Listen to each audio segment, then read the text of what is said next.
has the accuracy, and it is good. Jake Bates throwing right side, and it's going to be intercepted. Return past the 15, past the 20, out past the 30. Has space down the sideline. 40, 35, 30. And he is gone. A pick six for Houston. Snap good, hold good, kick up. And it is straight down the middle. Looking to throw, rolls out right. Throws end zone. Touchdown San Antonio. Cody Latimer alone in the end zone. They take a 1-point lead with 3 seconds left. 52-yarder, left hash for the win. Snap good, hold good, kick up, and it's drilled. Miami escapes week 1 with the win. Jason Sanders is looking to throw. Pass right side, wide open. Touchdown Drake London. Touchdown Drake London. Atlanta has tied this game and are an extra point away from taking the lead. Needing the 12-yard line. Handoff, Robinson left side. And going to be stuffed. A loss of 4, maybe 5 on the play. And with 50 seconds to go, the Chiefs have the ball. And most likely that does it. Ball on the 17.5-yard line. Looking to throw. Stepping up, throwing for the end zone. And caught. Touchdown Green Bay. Dontavian Wicks. 56 seconds to play. The Packers are within 3. 6:17 to play in overtime. Tua shotgun, back to his left. 3 receivers to the right, bunched up. Tua to throw. Pass time. Plenty of time. Pass. End zone, left side. Jonnu Smith. Touchdown Miami.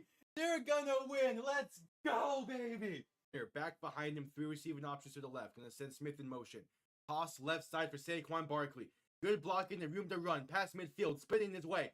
Pass to 35 to 30, 25, 20, 15, 10, 5, and the Eagles respond instantly. Saquon Barkley. Oh my, making his presence felt. 1 play, 60 yards, 3rd and 9 from the 35. Mahomes looking to throw. Quick pass left side, caught by Piron. Has room to run. First down and more. Down to about the 17. And he stays in bounds. That will do it. The Kansas City Chiefs have escaped the Bills and have punched their ticket. Hello everybody and welcome on in. Week 18 kicks off. It's the NFC South deciding match, in a way. Carolina wins, they win the NFC South. Tampa wins.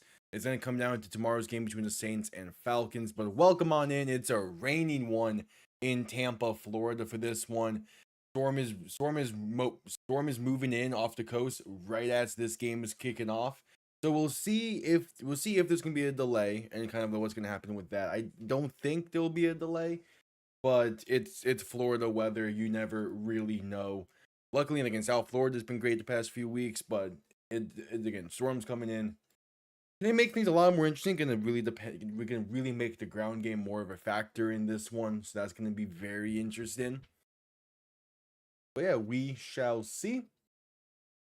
Kickoff is moments away. Yeah, it's going to be raining pretty much nonstop up until about 6, and then it might stop. It's gonna be interesting. Again, rainy football games always come with their own twist to them. And simply in this one is going to be Rico Dowdle and Chubb Hubbard going against Bucky Irvin and Rashard White. Yeah, this should be interesting. I know Rico Dowdle has some incentives on the line for this one as well. If he gets about 7 total yards from scrimmage, he'll knock off an incentive in his contract to make things even better for this year. And this should be interesting. Let me actually double check the incentives. And New England's only getting healthier now as well. Yep, kickoff is moments away.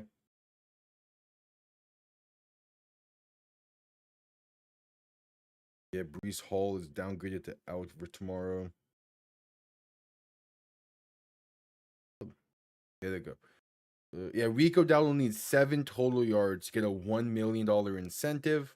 And also 1 touchdown would be a $250,000 incentive for Rico Dowdle. So he's going to be looking to have a big game this one. As the Buccaneers will be getting the ball first.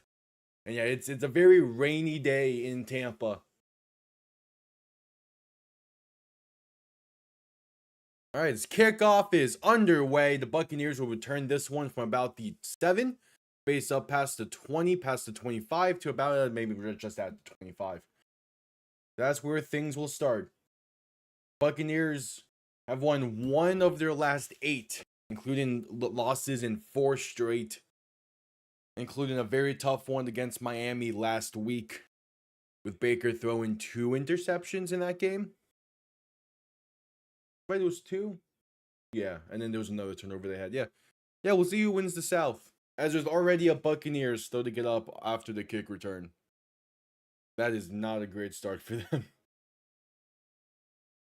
Yeah, and also Happy New Year to everyone as well. First stream of 2026. It's 2026 should be a good year. I mean, obviously, like a ton of stuff with the Dolphins going on as soon as Monday hits, gonna make things a whole lot more interesting. But yeah.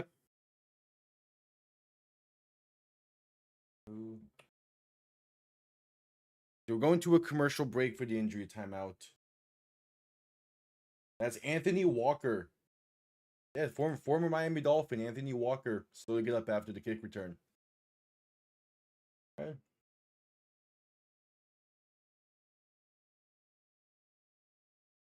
Just straight to a commercial break.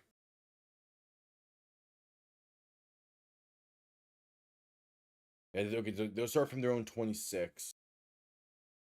Like, Tampa's been in a very rough spot the past 2 weeks, basically.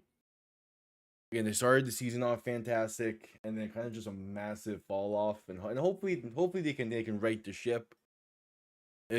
Righting the ship will need to start today, obviously, and maybe get out in the playoffs, but no idea. Yeah, injuries suck. I hope Anthony Walker's fine. Again, he played fine from Miami last year. You never want to see someone go down with injury.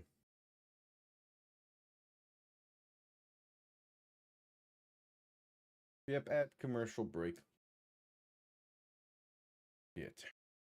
Looking at Tampa's schedule, this game should if Tampa did not, obviously, like, Tampa had that long stretch, but this game should in theory not be for the division if you looked at the NFC South from Tampa's bye week. Like, this game should by no means be for the division, but Tampa, poor play. You can see Carolina having an opportunity this week.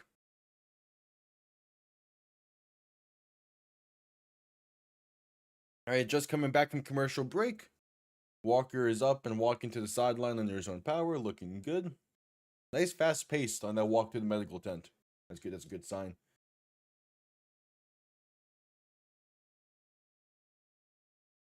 All right, so now we get to see this Baker Mayfield-led offense for the first time today. Again, they had a pretty rough showing against Miami last week. They had a good drive here and there, but for the most part, they really did struggle against that Dolphins defense. We'll see how they do it. We'll see how they handle Carolina. Lost to them just 2 weeks ago. You're gonna need a good showing in this one. Baker under center, back behind him, 2 receiving options to each side, ball on their own 26. First play of the game from a rainy Tampa is going to be a handoff up the middle for Bucky Irvin, who has space past the 30 and down to about the 35. Going to be marked just shy of the first down. Can be a 2nd and 1 coming up. So he might have been able to get that. Okay, that behind the back sky cam is covered in rain. Bucky might have gotten that. Now I'm going to say 2nd and 1. Okay. Definitely closer than just a full yard. So Baker under center once again, back behind him. Yeah, it's going to be a 2nd and inches. 2 receiving options to each side. Man in motion left to right. Baker going to go right back to Bucky Irvin up the middle. And that's enough for the first, a gain of roughly 2. All right. Again, yeah, just with the weather, it's gonna be a massive day for. It's gonna be a good test for both of these teams' run offenses and run defenses in order to make things work here.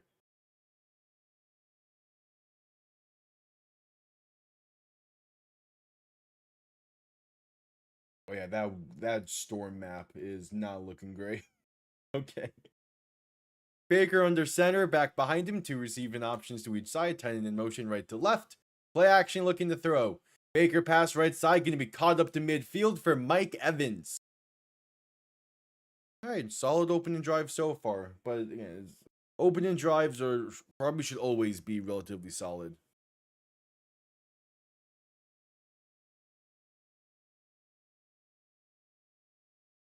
Yeah, but I mean, ball comes out clean even with the rain. Mike Evans going with no gloves in this one to try to counteract the rain effects. Baker under center, back behind him, two receiving options to each side. Just say ball past midfield to the 49. Man in motion right to left. Baker going to hand this off up the middle once again, and that's going to be Bucky Irvin past the 45 and down to about the 43. Nice.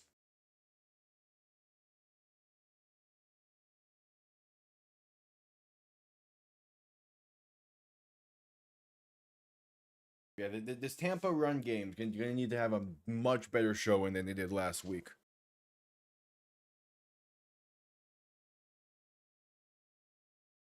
So Baker under center, back behind him. Three receiving options to the left. Man in motion left to right. Baker going to hand this off once again up the middle. And that's Bucky Irvin fighting to about the 41. A gain of roughly 2, a 3rd and 2 coming up.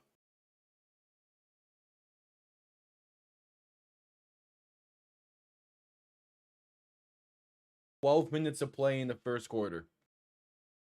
Tampa going a bit hurry up here. Baker under center, back behind him, two receiving options to each side. 3rd and 2 from the Carolina 41. Baker handoff up the middle, and that's going to be enough for the first. Bucky Irvin, a gain of 4. They keep the drive going. Hell yeah. Yeah, last night was the Winter Classic for the Florida Panthers. They did not play great. But it's still nice that, South Florida is able to get an event like that for the NHL.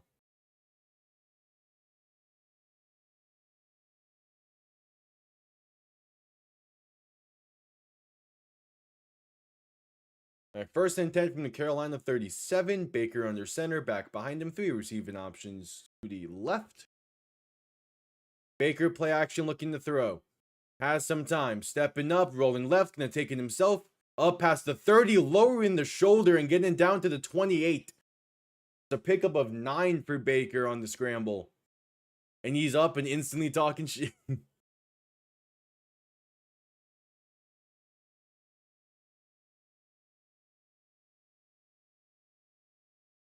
Oh, yeah, I know how hockey overtime and shootout works. It's nice, like, shootout and the 3-on-3 overtime is nice, but it's purely a regular season thing. I never want to see that go into the playoffs. Which, I know there's been some talks about it, but as of now, they're sticking with standard 5-on-5 in the playoffs, and it's so much better. Baker looking to throw once again, pass left side, caught by Kadon, and up past the 20 to about the 18 on 2nd and 1. Yeah. The only difference is the playoffs. The playoffs, they just go standard full 20-minute 5-on-5 overtime periods. It can lead to some long games, but it's much like the playoffs should be like that.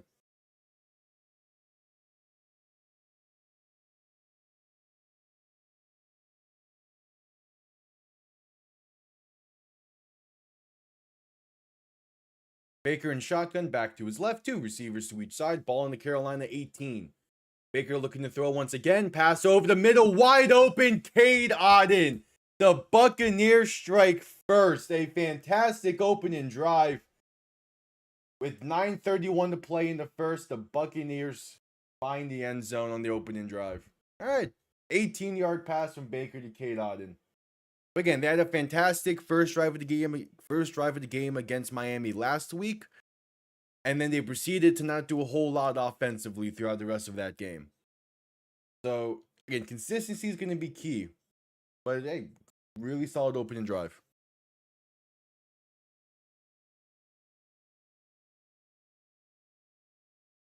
Extra point is up and good.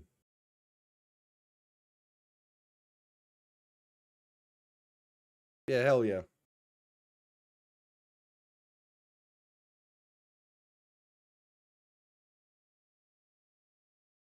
Yeah, I got recommended the tail end of that game because they can go live with YouTube for some of those.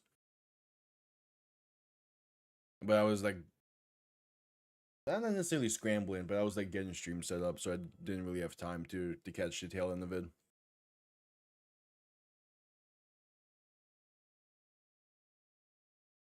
As we're at commercial break, you await Carolina's first drive of the game.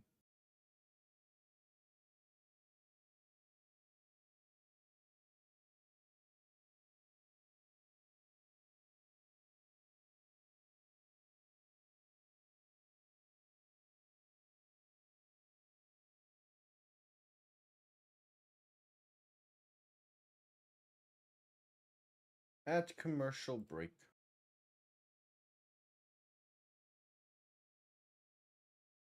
There's no word yet on some teams resting starters or not yet. I don't think Buffalo was saying anything about it yet.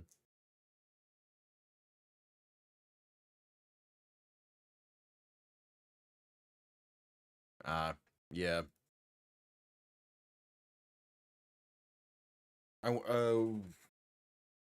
I was looking at some jerseys earlier.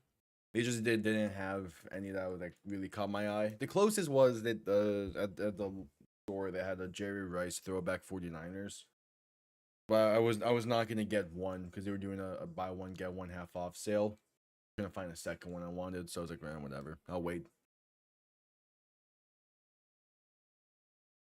Yeah, jerseys are because there's part of the reason why I didn't get anything else jersey related is because some of the ones they had there that did interest me, they either didn't have the exact style I want, or they were for teams that are rumored to be getting new jerseys next year. So I was like, I'd rather wait and see what those designs look like before going with a current design or a throwback design for some teams.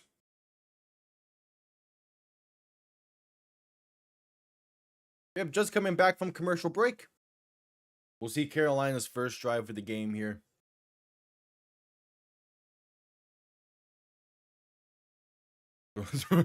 What? How does it have the wrong name?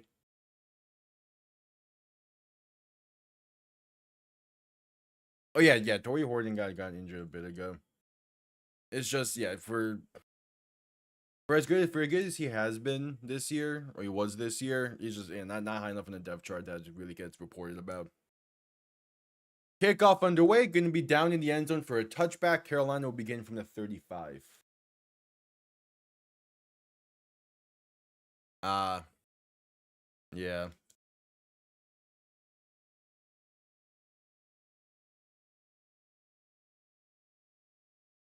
That's weird. I would have thought that would have been number 12 with the name B fan. Yeah. Again, the some of those supports don't like the live support stuff doesn't really do anything.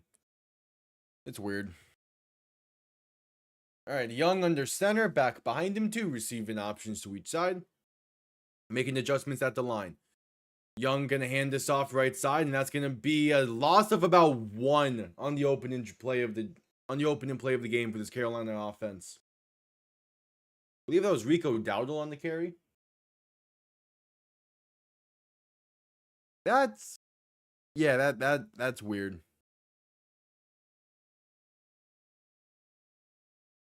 Oh, after the play, a personal foul against Tampa. Gonna tack on 15 and automatic first. All right. So that'll put Carolina at about midfield.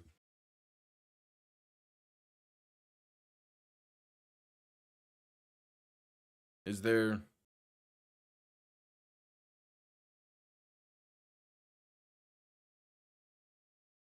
Okay, that was...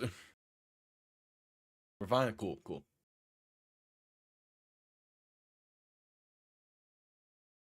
Yeah, so Carolina will have ball at midfield after the unnecessary roughness penalty on Tampa. Mistakes you just can't be making in a game of this magnitude. Young under center, back behind him. Two receiving options to each side.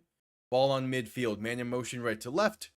Handoff right side, and Rico Dowdle slips and loses two. Please tell me the Panthers brought different cleats if they need to. Because if they're going to be slipping left and right, it's going to be a long game for them. So 2nd and 12 coming up. Yeah, because it is downpouring in Tampa right now. Which is a good, and it's bad for the game, but it's good for the long term because that means we're getting a cold front up in Central Florida, which is perfect timing. Baker, Young in shotgun, back to his right, looking to throw in 2nd and 12, dump off right side, caught by Hubbard, and going to fight his way for about a yard.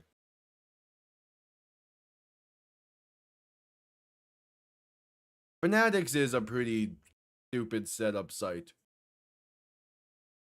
And also just like ran pretty weird. Fanatics as a whole is just like I'm kind of done with them, even though like some jerseys like that's why for most jerseys I plan to get going forward is either gonna be through Mitchell and Ness, not sponsored, but they're a great jersey company, really high quality, or I'm gonna wait to actually go to that city to get them because just make sure it's good quality. Young in shotgun, looking to throw in 3rd and 10. Has time, pass over the middle is incomplete. Looking for Xavier Legette. Pass was a little bit low as Legette was also slipping there, and the Panthers basically go 3 and out. Yeah, I mean it's actually not a bad throw from Bryce Young. Just a little bit too far outside. Antoine Winfield makes a good break on that ball to make sure that it's forced loose. It's just with the weather, you're gonna want a lot of pretty perfect throws. All right, so Carolina set to send this one away with 7.5 to play in the first quarter. Punt comes off clean, and this is going to bounce into the end zone for a touchback. The Buccaneers begin from the 20.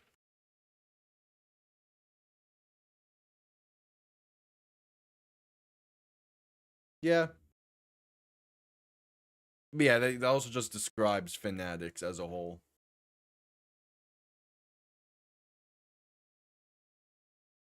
Is part of it is just that they get so much orders and like so much traction that there's bound to be dumb mistakes here and there through like the website or through like the actual jerseys themselves. But it's also like you're the ones who set up the pretty much exclusive partnerships for all these different sports leagues. You should be prepared for the amount of orders you're gonna get, especially during the holidays.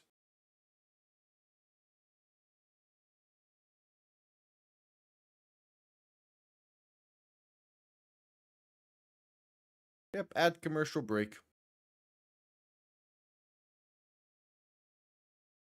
Fred Warner is telling teammates he's targeting the divisional round for potential return. That could be massive for San Francisco.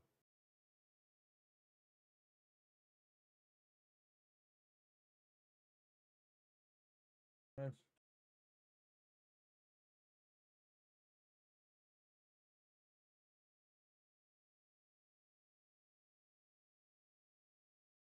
Oh, what do you mean by Houston already having an Oilers jersey? If you're talking about the University of Houston, yeah, and those look beautiful. But in terms of like proper Oilers stuff, oh yeah. The Titans have the Oilers throwbacks. Yeah, I'm talking about when I was mentioning the Titans doing something like that is they're rumored to be getting a completely to be getting a rebrand in the offseason and getting new uniforms just in general. And I think that that's what it's gonna be. It's gonna be an Oilers inspired jersey rebrand and like rebrand. Because otherwise they would have worn their Oilers uniforms at some point this year.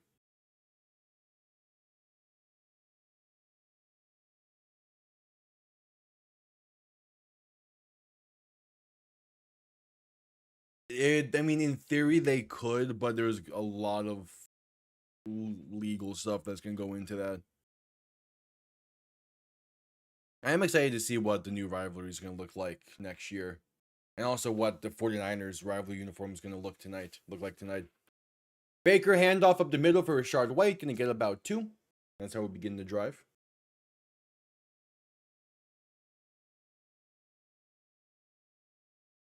The Rams and Falcons are also rumored to be getting new uniforms.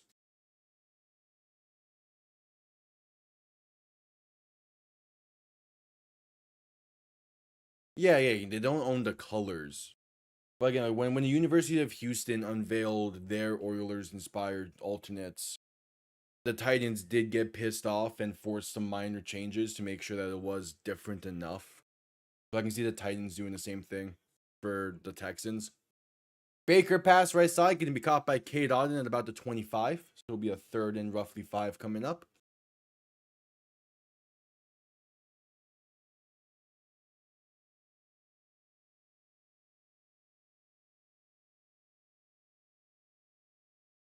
The Carolina Panthers team leader in sacks is Derek Brown. He's been having a solid season, but he leads the team with 5 sacks. That's Baker in shotgun, back to his right, 2 receivers to each side. Shift in the back to his left, 3rd and roughly 4. Baker looking to throw. Pressure comes quick. Pass left side. Going to be caught by Mike Evans with room. Out of bounds near the 47. There is a penalty.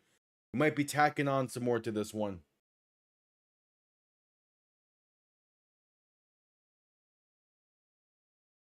Yeah, I could totally see Houston doing that to piss them off. Oh, his defensive pass interference. That'll be declined. There was a gain of 21. Tampa gets to their own 47. It's the battle of the win-loss-win pattern, or do we want the funniest possible outcome to occur? Which is Tampa winning and Atlanta winning. Which, if Tampa does win this game, not guaranteed, but there is a chance I go live with Saints Falcons tomorrow. I'm not sure. I have something in the morning before the Dolphin game, so we'll see. Baker handoff up the middle for Rashard White and bounce it out left side for a gain of maybe a yard.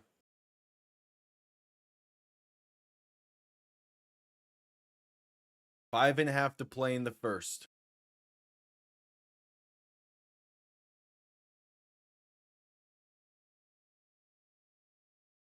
The dark, yeah, I just want the Titans to rebrand in general. To be fair, what I want the Titans to do is not just like rebrand in terms of new jerseys and like maybe a new logo. I want them to completely re-identify themselves and get rid of the Titans name. It's not going to happen, but that's what I've been wanting for a while now. Baker looking to throw in 2nd and 9. Pass quick, left side, can be caught by Bucky Irvin, past midfield, up past the 45, past the 40, and out of bounds near the 37. Actually, we're going to rule him out of bounds at the 39. Either way, a 1st and 10 coming up for Tampa.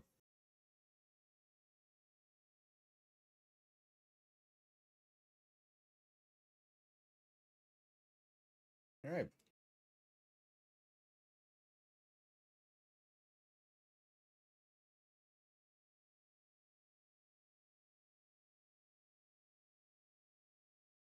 First and 10 from the Carolina 39. Baker under center, back behind him, 3 receiving options to the left. Gonna end around this one, left side for Tez Johnson. Has some space to get to roughly the 35.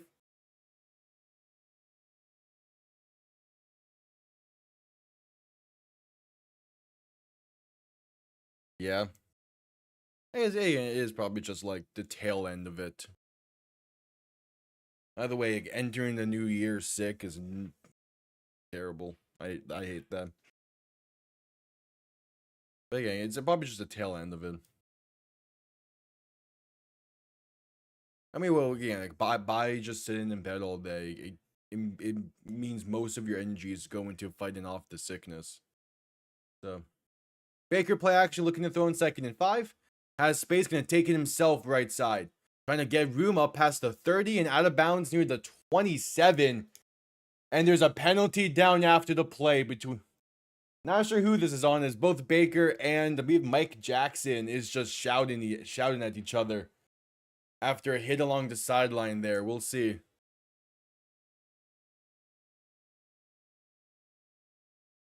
After the play on sportsmanlike conduct, taunting against Carolina. Gonna tack on 15 and put the Buccaneers on the Carolina 13-yard line, back in the red zone. Yeah, that's a bad taunting to take by Mike Jackson. I get it, because things are heated right now in this game. It's for the division and all that. One of the last quarterbacks you should be getting into the face of after a play along the sideline is Baker Mayfield.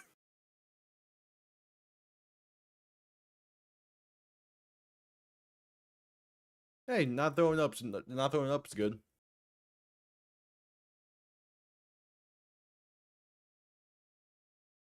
All right, Baker under center, back behind him too, receiving options to each side, tightening in motion right to left.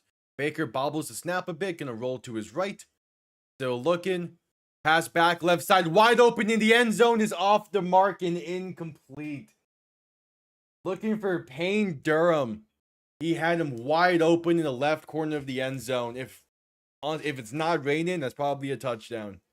Ball looked to just barely sail on him a bit. Yeah, good coverage on that right side for Carolina, but he leaked out his way to the left. Oh, he does go through his arms on the diving effort, but he's wide open. Just put it on his chest. Baker in shotgun. Back to his left, two receiving options to each side. Handoff up the middle. And that's going to be a gain of about 2 or so for Bucky Irvin. So a 3rd and 8 coming up.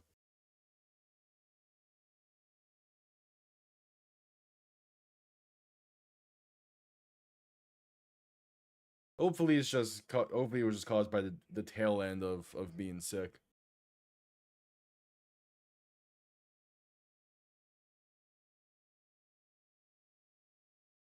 All right, 3rd and 8. 2:20 to play in the first quarter. Baker alone in shotgun. 3 receiving options to the left, 2 to the right. Ball in the Carolina 11. Baker looking to throw. Has some time. Rolling left to buy some more. Has a blocker if he needs. Baker still looking. Pass back right side. Going to be incomplete. Looking for Emeka Egbuka. And the Buccaneer drive stalls out in the red zone with 2 minutes to play in the first. And they'll send out the field goal unit. All right.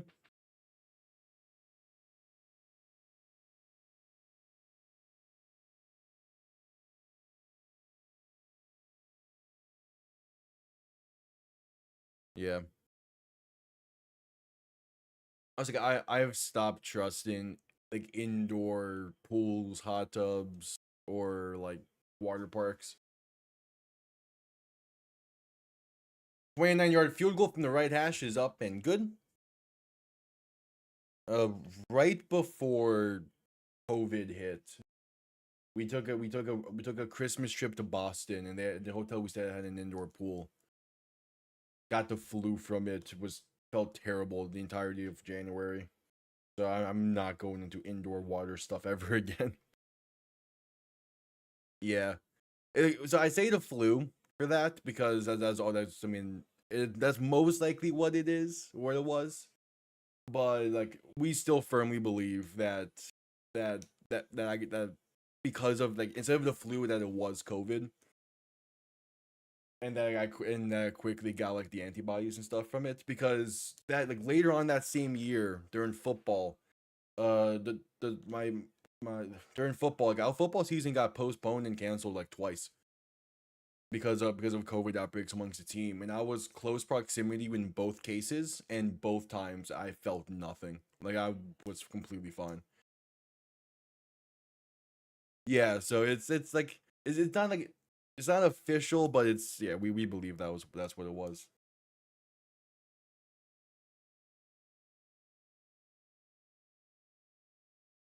Yeah. Which I'm got out the way really early. I'm fine with it.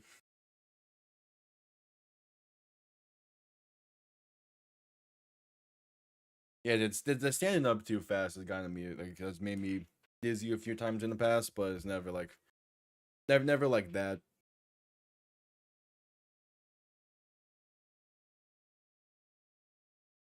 Yeah, that was also my first time in Boston. And again, Boston's beautiful. I love going to Boston. I was there.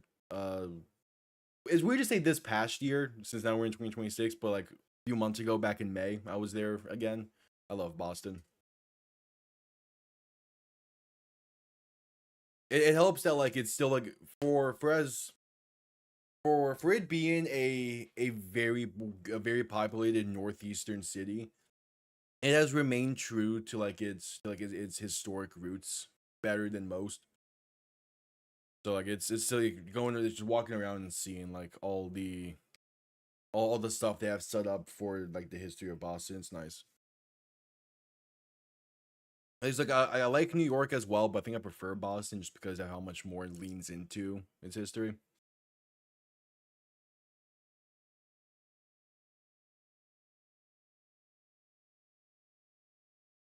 Yeah, geez, that's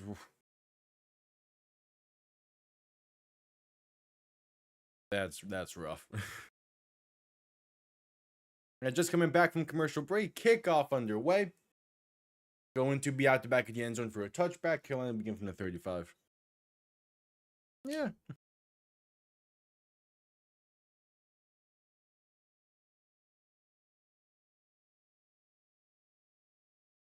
Okay, cool. The broadcast is just saying that the Panthers did bring secondary cleats due to the weather.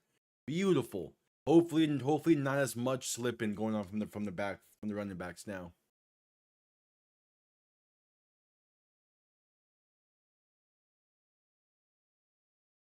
So Young under center, back behind him too, receiving options to each side. First and 10 from their own 35. Play action looking to throw. Has time, pass left side, wide open with space. Up past midfield and out of bounds near the 45. It is Bryson Tremaine on the reception. And a pickup of 20.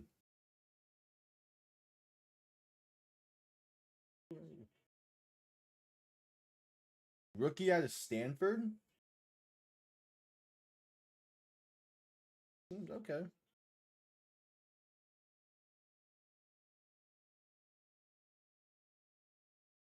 No, second you guy out of Stanford. He played in 2 games for Washington last year. Bryce Young under center, and there's movement before the snap. Going to be a false start against the Buccaneers. Push him back to about midfield.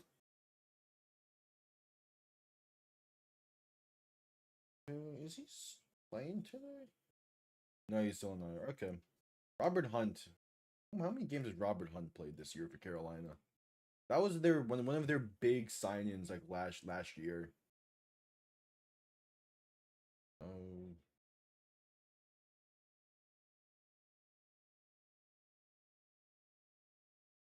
doesn't seem like it's been much, if any. Young in shotgun, back to his left. We receive an option to the left as well, looking to throw in first and 15. Dump off left side. Gonna have some blockers to get those yards right back from the false start. It's Mitchell Evans on the reception. One more play needed before the end of the first quarter. We got 45 seconds ish.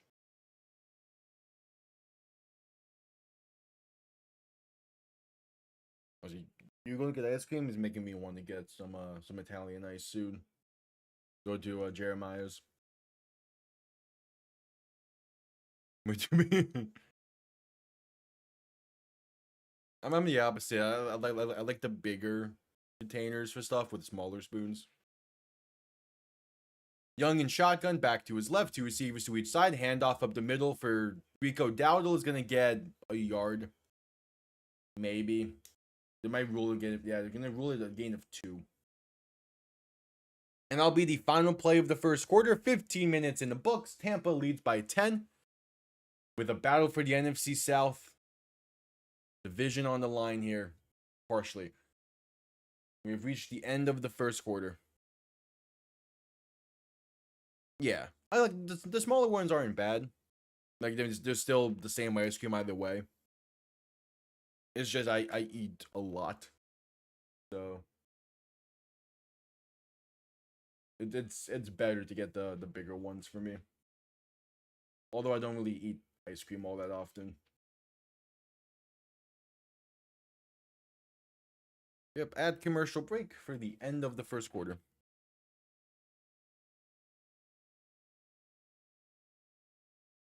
But yeah, the chocolate chip cookie dough is delicious.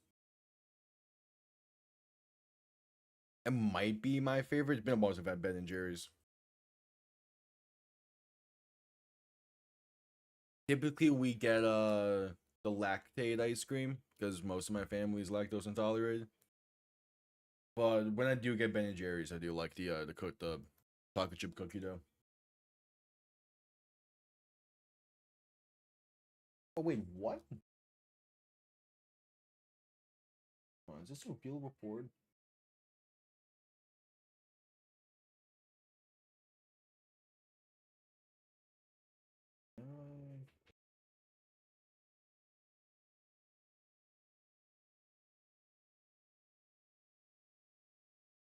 I want to make sure I see this report before I say it. Where did you get?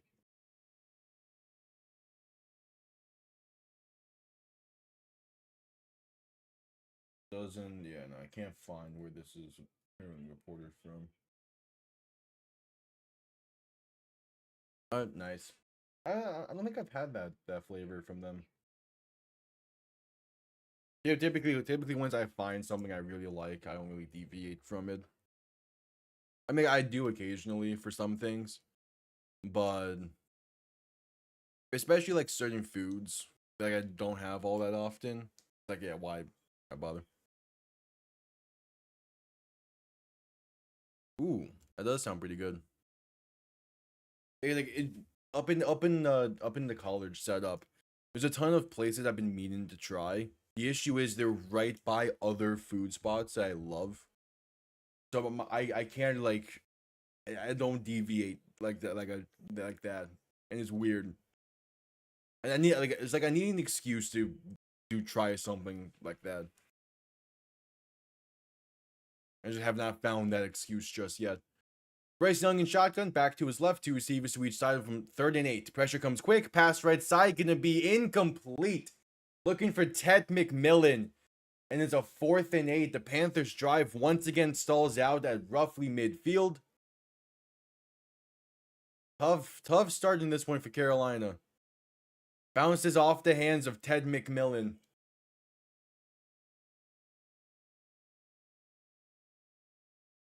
So 4th and 8, and the Carolina offense is staying on the field. Interesting choice here. Young in shotgun, 3 receivers to the right, 2 to the left. Making some adjustments at the line as the play clock winds down. And they're going to let this clock run and take the delay of game. All right. So 4th and 13 coming up, they're going to punt this away. Yeah, so a rough start for the Panthers offense.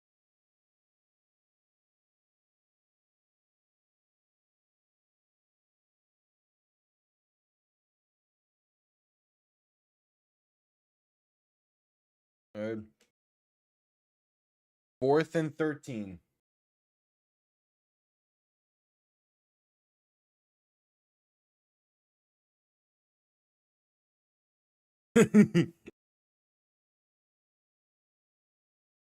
Punt comes off relatively clean. Going to be fair caught at... No, going to be let bounce. And it's going to be down at roughly the 5. Great punt coverage for Carolina there. Pinning Tampa deep. I mean, they didn't play great against Carolina either. So...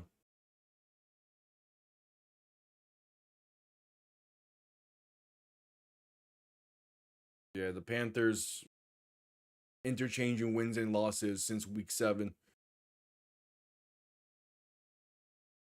Damn, they got swept by the Saints this year. Damn, Carolina.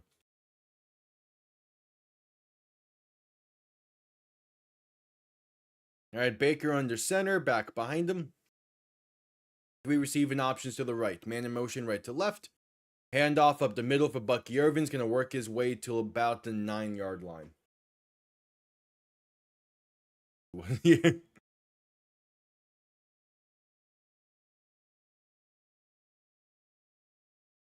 Yeah. Yeah, it is. The rain is still coming. I'm very worried we might get a weather delay in this.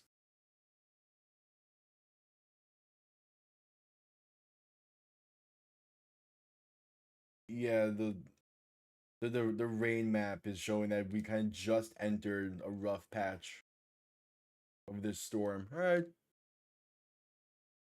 Baker in shotgun, back to his left, looking to throw in 2nd and 7. Pass left side is a little bit high and incomplete for Bucky Irvin. 3rd and 7 coming up. It's supposed to stop by 6, but you never really know with the weather sometimes. Oh, yeah.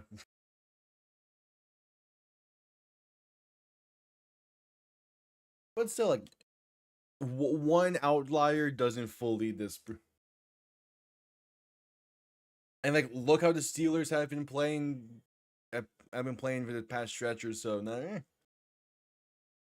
Baker in shotgun, back to his left, looking to throw in 3rd and 7. Pass right side, going to be caught with space up to about the 20. That is Jalen McMillan on the reception. Oh yeah, that was to be expected. But like, the Saints the past month have been a really solid team. I'm excited to see how they handle the offseason and where they go for next year. Because with the current nature of the NFC South, they could be in a really good spot.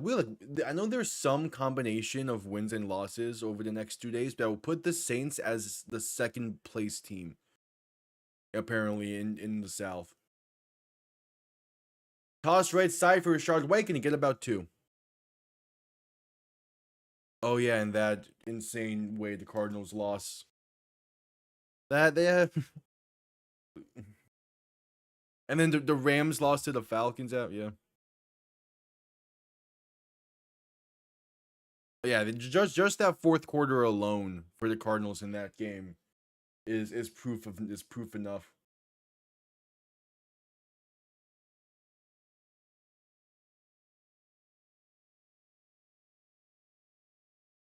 I'm going north.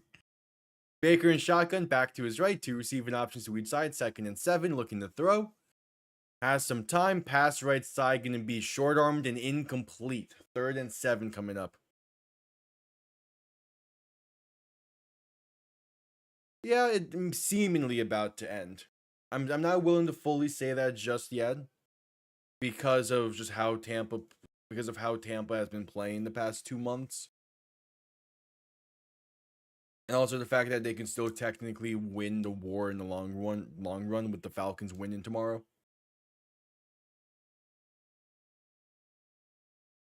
Baker in shotgun, back to his right, 3 receivers to the left, 3rd and 7 from roughly their own 22.5. Baker looking to throw. Has some time, stepping up, pass over the middle is intercepted.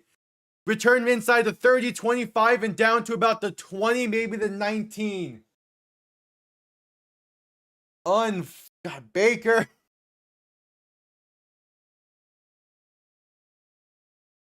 Looking over the middle. It's Christian Roseboom on the interception as Baker was looking for a Emeka Egbuka. And that puts the Panthers inside the red zone for the first time on the 21-yard interception return. What is Baker looking at there? He never sees him. Just never sees him.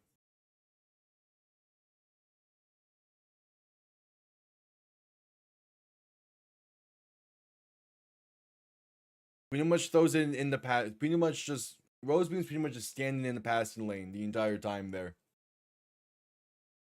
All right, so ball in the Tampa 19.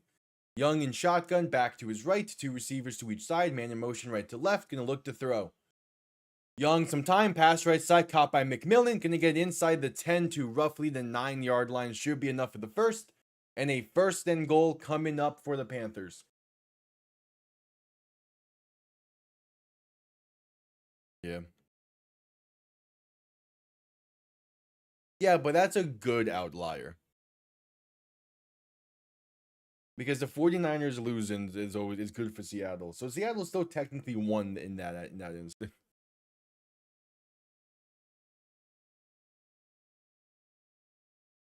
Young under center, back behind him, 3 receiving options to the left. 1st and goal from the 8.5-yard line. Young handoff left side for Chuba Hubbard, trying to get the sideline and going to maybe gain a yard.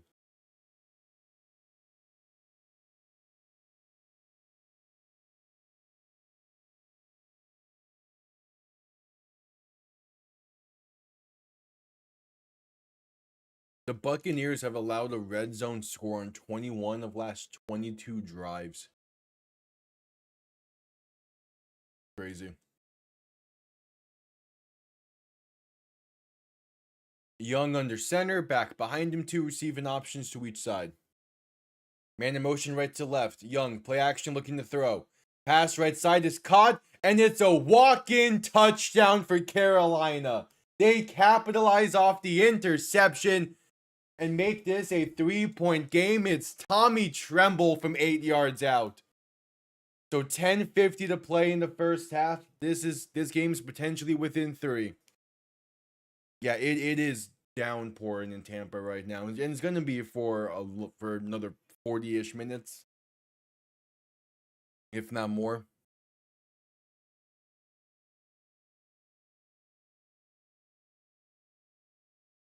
Yeah. Extra point is good, so it is a 3-point lead now for Tampa. If they get the ball back, looking to bounce back off the interception. But that is probably the perfect sequence for the Panthers to get in this moment.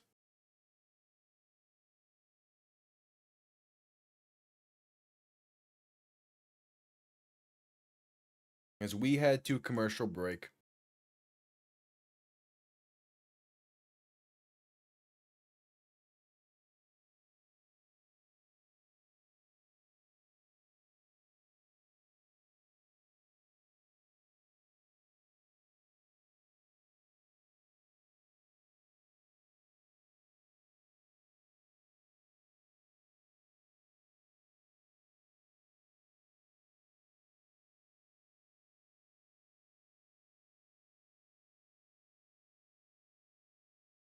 Yep, at commercial break.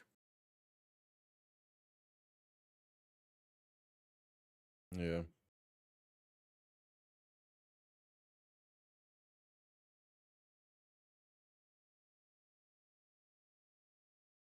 Okay, yeah. So the trend only works for so long, I guess.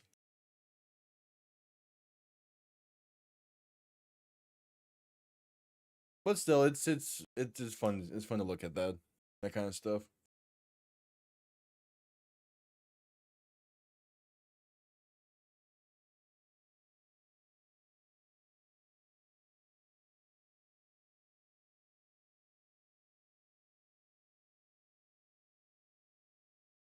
Yeah. Which Seattle has had a bit of a weird Pittsburgh has had a bit of a weird fall off since starting the season really well, but it's getting massively covered up by what happened with the Colts and the Buccaneers as well. Like the Steelers are another one of those teams where they started the season 5-1. They should not be playing in a winner takes all game Sunday night, but they are. Yeah. If the Rams completed that comeback.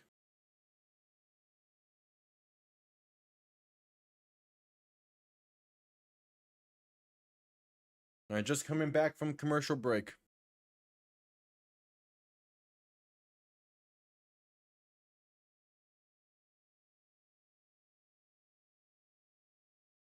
I don't get ESPN's scoreboard right now.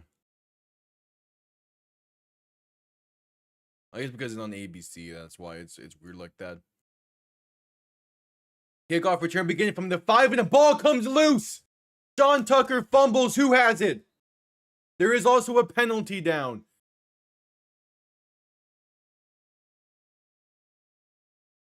The refs are going through the pile. if Tampa turns it over on the ensuing kickoff. Refs are still going through the pile. It seems like Carolina might have recovered this. It was hard to tell initially.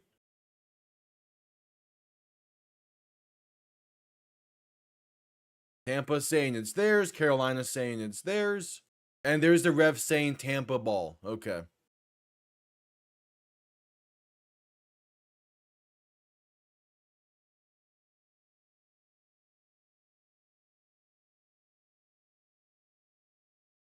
So now what's the penalty then? If it's seemingly Tampa's ball and they had to recover their own fumble, what's now the penalty? As now there's a scuffle going on post play as well.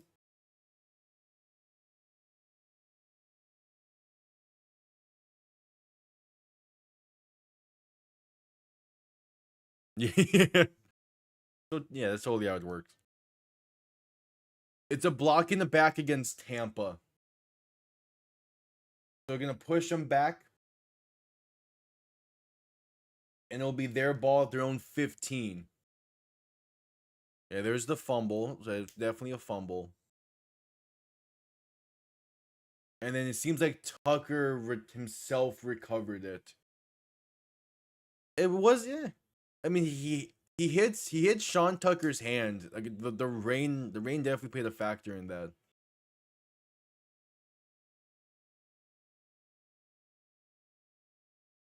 So Baker under center, back behind him too, receiving options to each side. Gonna hand this off up the middle, and that's a loss of about 5 for Bucky Irvin.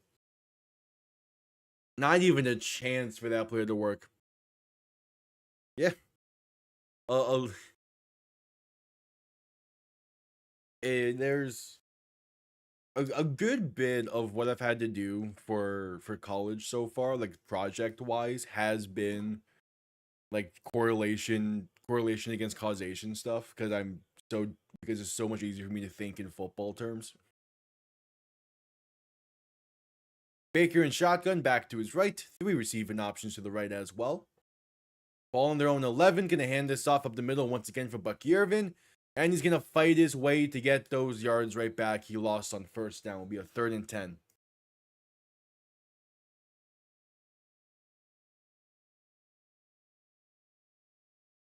Yeah, since the opening drive of this game, Baker Mayfield is 1 for 6 passing.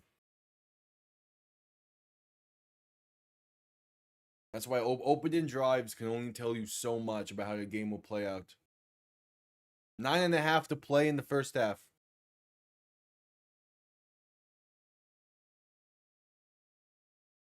Baker and shotgun back to his left, 3 receivers to the right. 3rd and 10, looking to throw.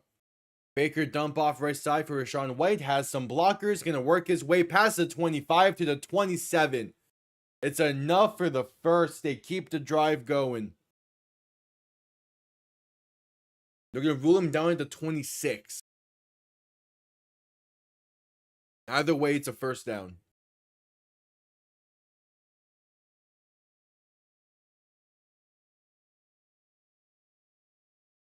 Yep. Man, screens are gonna play. Being able to execute screens like that. Graham Barden had some fantastic block on that screenplay. Baker and shotgun gonna hand this off up the middle, and that's gonna be stuffed at the line for no gain. 2nd and 10 coming up for Bucky Irvin. I get it, but at the same time, like pouring water on Rachaad White's head along the sideline there was just funny to me, considering the fact that it is a not torrential downpour, but it's close.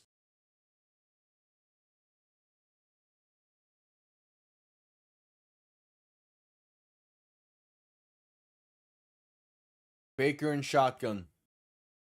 Back to each side. 2nd and 10. Quick throw, left side, can be caught by Rachaad White. Has some blockers to get past the 30 and down to about the 32, 33. Gonna say the 33. So a 3rd and 3 coming up with 7:40 to play in the first half.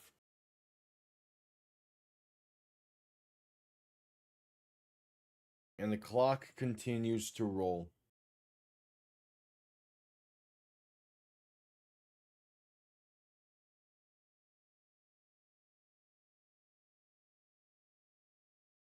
3rd and 3. Baker in shotgun, back to his left. 2 receiving options to each side.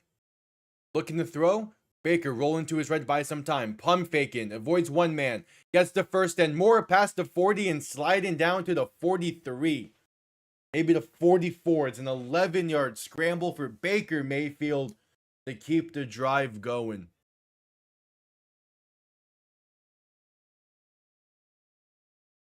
Yeah, nice. That's a nice pump fake.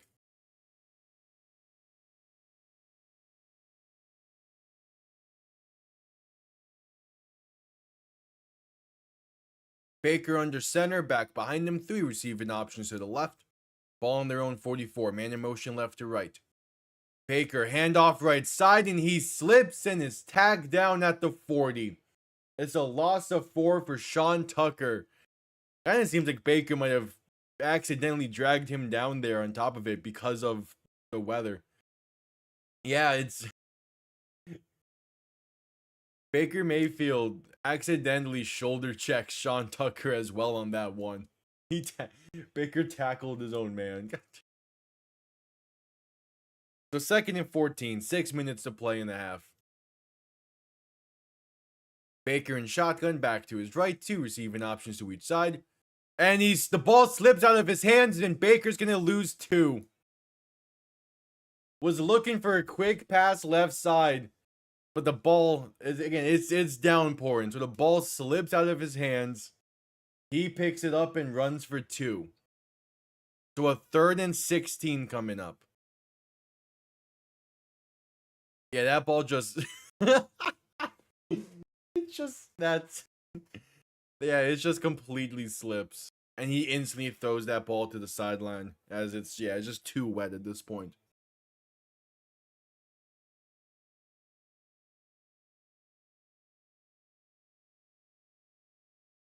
Oh yeah, Tampa's fall off has to be studied one way or another, even if they somehow, no matter what happens in this game or what happens on Sunday. Like it's like Tampa's fall off needs to be looked at deeply. Philly's fall off needs to be looked at deeply. Honestly, those probably 2. I've been struggling to come up with video ideas for like the off season and stuff. That might be part of it. Yeah. Again, either way Carolina gets into the playoffs, it's a massive step forward for them. And I'm going to be excited to see how they look next year.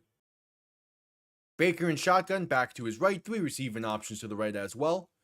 Handoff up the middle for Rashard White, going to get to roughly the 43. Not going to be enough for the first, and the Buccaneers will punt.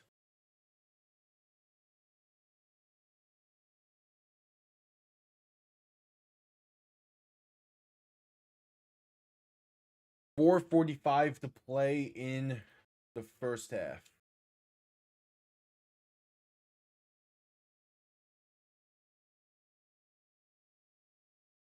Oh, here's the tweet.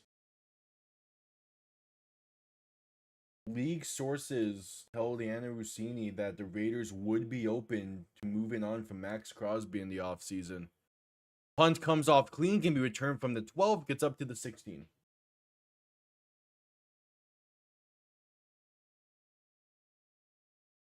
Yeah, the Raiders can have a very interesting offseason. As we head to commercial break, Panthers will begin this next drive from the 17.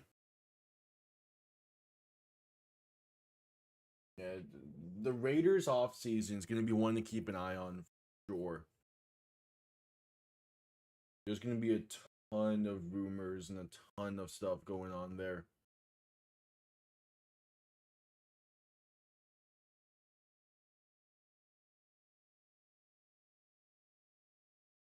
Yep, at commercial break.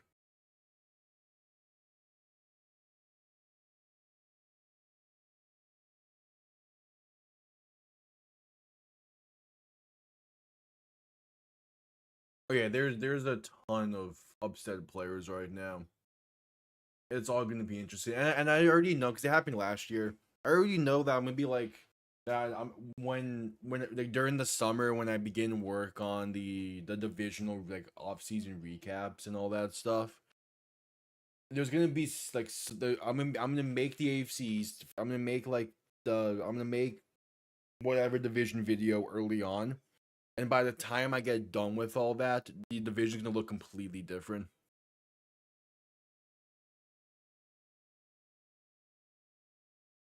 That happened. That happened a few times last year.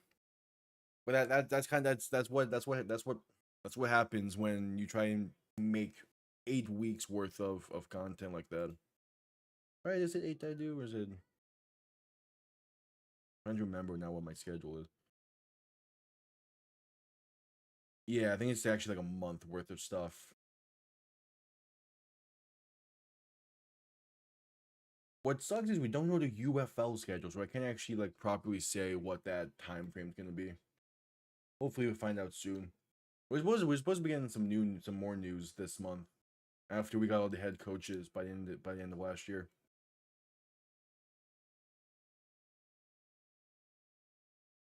All right, just coming back from commercial break.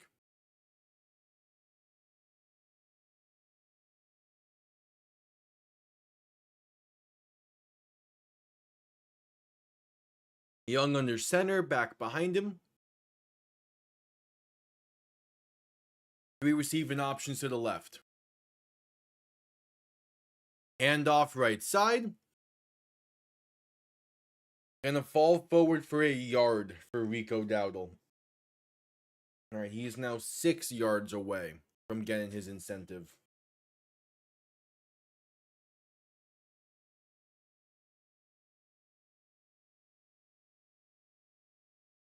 How? All right, we're like midway through the moderate portion of this storm. I'm gonna have the weather app pulled up on the side here. Young in shotgun, back to his right. 3 receiving options to the left. Play clock winding down to get the snap off in time as Young looks to throw. Pressure coming. Young rolling left to buy some time. Pass left side, going to be caught up past the 30 and brought down at the 32. It's Ted McMillan on the reception. Hey, the Panthers. Hey, the Panthers finally like moving the ball on their own side of the field.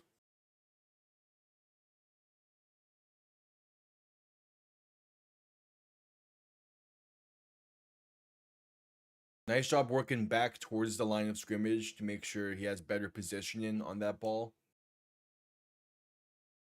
Young under center, back behind him, 2 receiving options to each side. Play action looking to throw once again. Young rolling left, passing left. Wide open along the sideline is Jimmy Horn Jr. Up past the 45 to the 47. 2 plays, 2 completions, and a solid 30 yards gained for Carolina.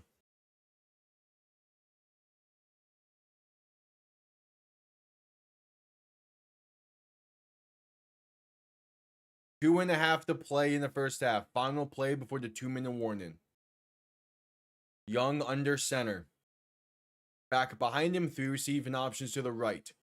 Handoff up the middle for Rico Dowdle. Gets past midfield to about the 49-ish. It's a gain of 4, and that brings us to the 2-minute warning.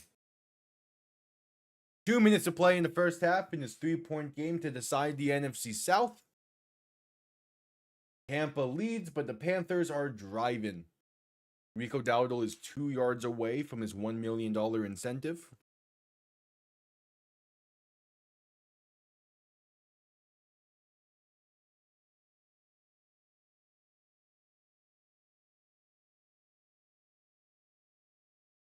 As we head to commercial break for the 2-minute warning. What exactly is the... I'm looking at the wrong side.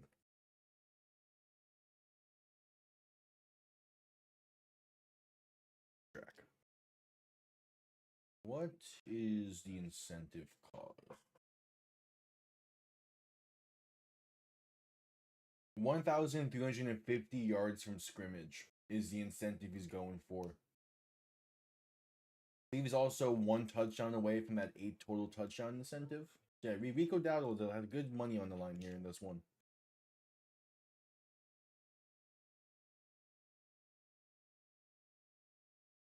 I mean, again, this was a 1-year deal he signed in Carolina as a free agent in the offseason. That his name's going to be going around for free agency. That's going to be interesting.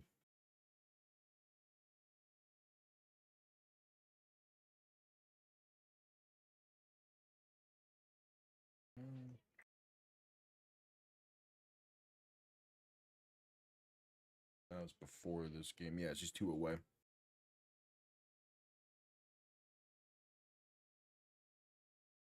All right. At commercial break for the 2-minute warning.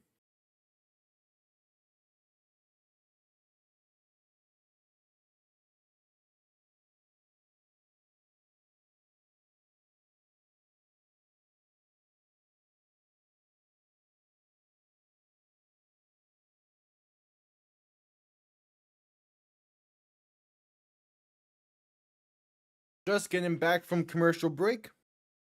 2 minutes remain in the first half.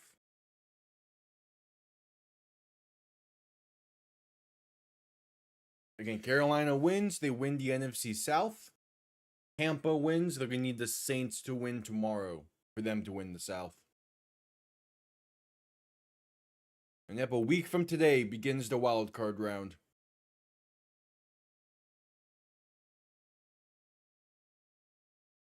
Two games next week Saturday, 3 games next week Sunday, and then 1 game Monday night for next week. 2nd and 6, Young in shotgun, back behind him. 2 receiving options to each side. Young, play action, looking to throw. Pressure comes quick. Pass left side is high and incomplete. Looking for Tommy Tremble. There's a showing. What exact time? Yeah, it's an 8 o'clock kick. That's going to be annoying. Should be able to get stuff scheduled properly in time. And hopefully get food in between the 2 games today. We'll be live for both of the games today. 2 games tomorrow. As we enjoy week 18.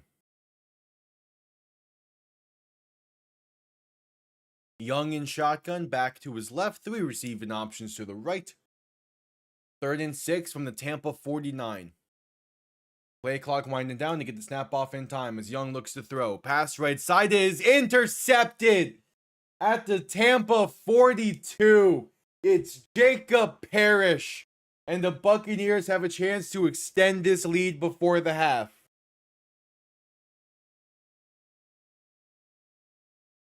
There's a poor throw from Bryce Young. And it gives Tampa an opportunity. I get the read, not in this weather. The ball ends up well too far inside for a pass that needed to be about probably a yard out of bounds to allow the toe drag. Not a yard, but like a foot or so out of bounds to allow for a potential toe tap.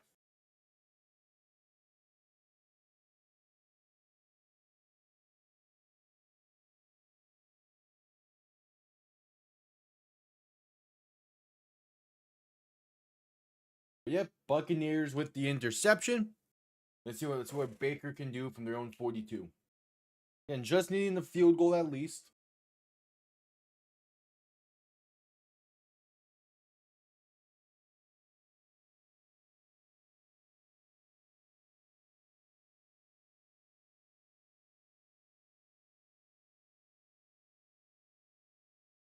At commercial break.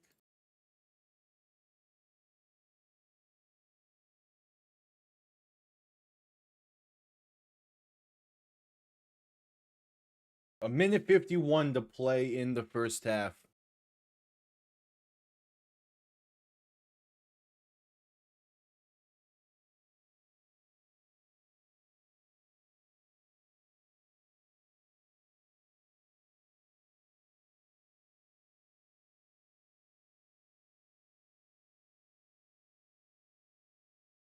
We're at the commercial break.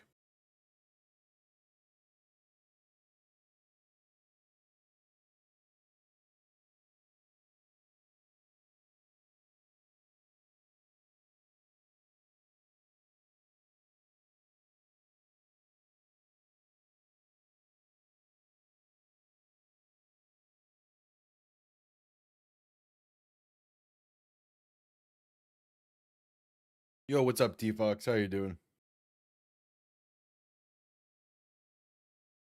It is a borderline torrential downpour in Tampa right now, and the game is playing out exactly how you would expect from a damn near torrential downpour. Baker under center, back behind him. Handoff up the middle can be Bucky Irvin with space past the 45 and fighting his way to the 48, just about. Yeah, like it's been solid. Defenses are making some good plays. Players are slipping. The ball's coming loose constantly. Not constantly, but good bed.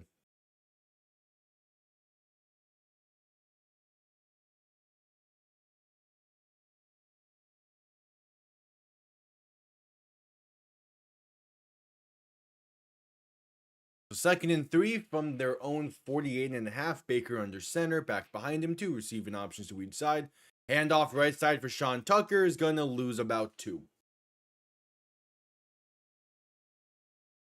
We have not, and I don't think we're going to in this game because I'm pretty sure Tampa uses a hybrid turf.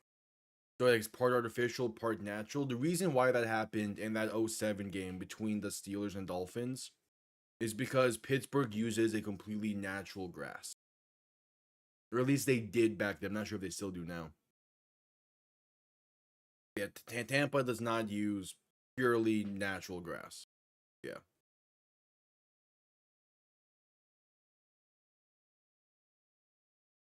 Baker looking to throw in 3rd and 5. Stepping up, now can roll to his left by some time. Still looking.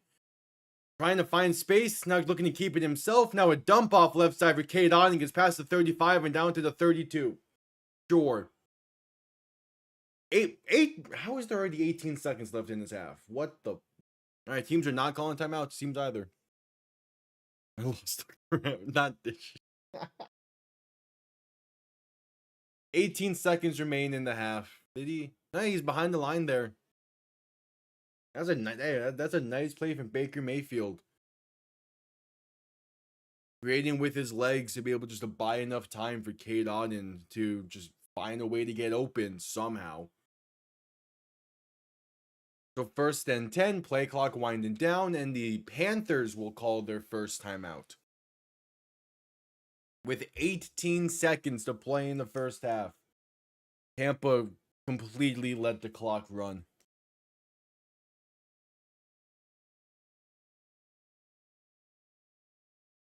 I'm not sure with Max Crosby. That's it. I mean, obviously, there's a good chance he requests a trade. His market is going to be very interesting to see because someone like him does not become available like that often. So every team is at least going to just feel the water with it. And there's probably going to be a surprise team that comes out of nowhere and just makes the deal happen. Maybe Chicago, I could see it.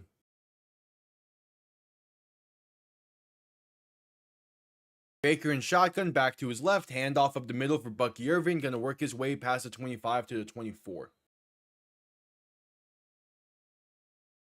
All right, the Buccaneers called their first timeout. 13 seconds to play in the half. The fact, master, yeah, what?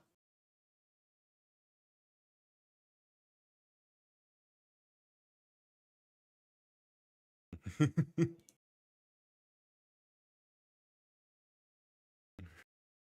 good.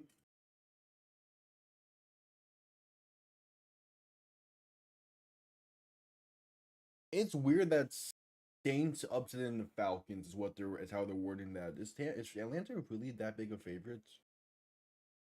Atlanta's 3.5 point favorites. That's crazy to me.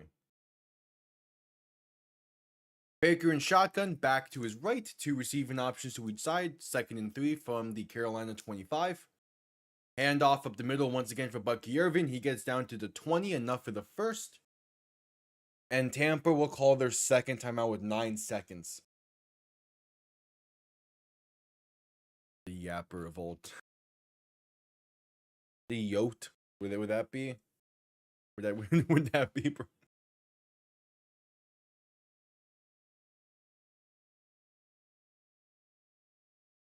Yeah. Yeah, maybe.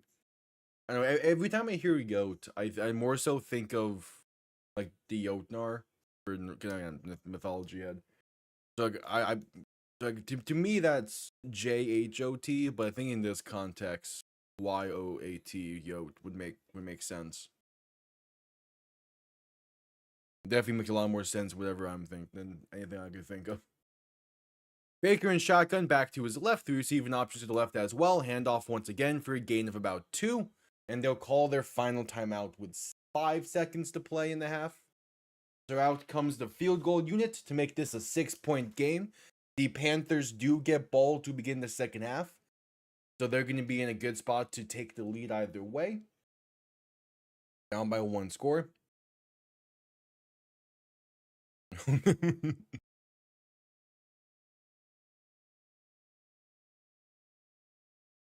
in the right context, I can yap a bit, but for the most part, yeah, I'm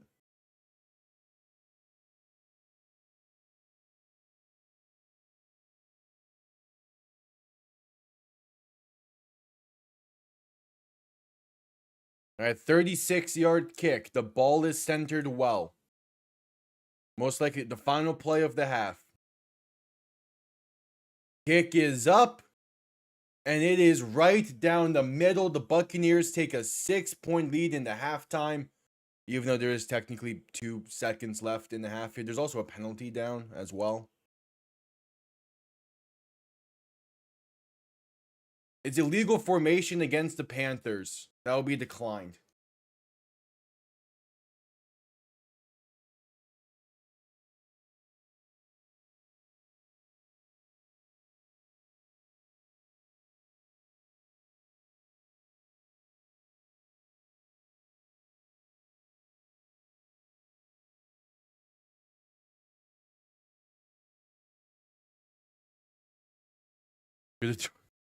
I saw, did you send me that? I'm going to go with yes. Because that 2015 Denver defense, or maybe that was the 2013, is known as the no-fly zone defense. So any arrows that the Persians might try and throw at them would just not be able to work. Because that's how physics work.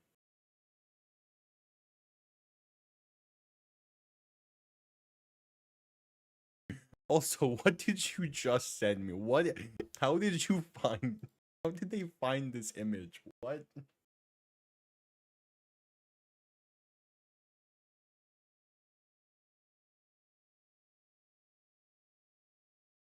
Alright, kickoff underway here. 2 seconds remain until halftime.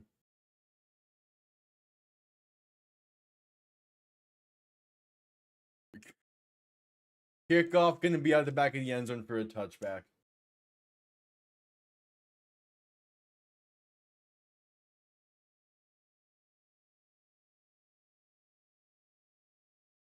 Your algorithm is something else. Mainly because it's just a massive hodgepodge of everything. like others are more like honed in on like one specific thing. Yours is the most chaotic algorithm I think I've seen. All right, Carolina's gonna kneel this one to halftime. They're down by 6. They get the ball to begin the half. With the NFC South on the line. Technically. Alright, a chance for them to finally be indoors. Am I seeing Mickey Mouse? Okay, now my algorithm's getting weird. Why am I seeing Mickey Mouse dapping up Chuck E. Cheese?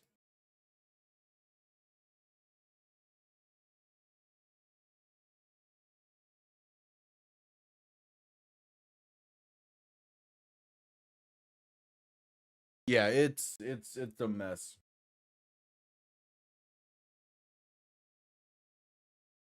But oh well.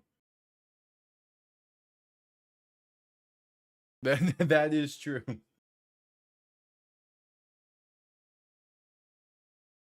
Yep, at halftime.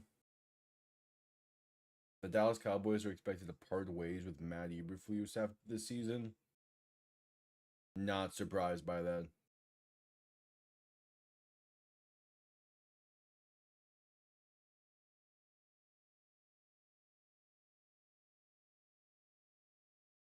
Yep, at the half.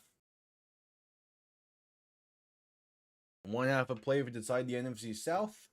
And then we have one more game tonight to decide the NFC West and the 1 seed in the NFC. Seahawks and 49ers is going to be a great one.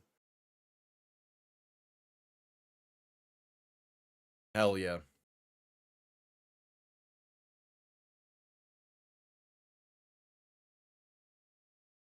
I'm hoping there's enough time in between games to get like a decent dinner in, but we'll see.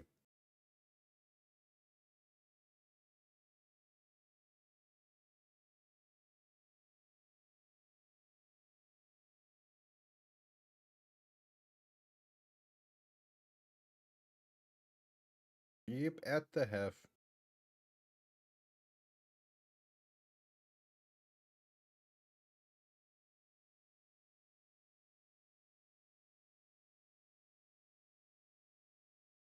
Okay, cool. The Carolina Panthers have 79 yards of offense in 8 minutes in the first half. Tampa's at 216 and 21 minutes of time of possession. God, yeah, the Buccaneers are in a bit are in control of this one. Even with the Panthers having a chance here coming up, Buccaneers are in control.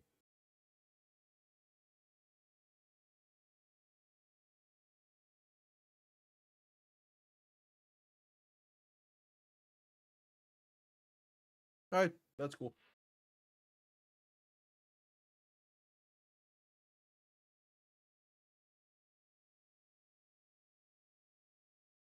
$10 until the second half, and there's Brock Purdy. Yeah. It's gonna be a good game tonight.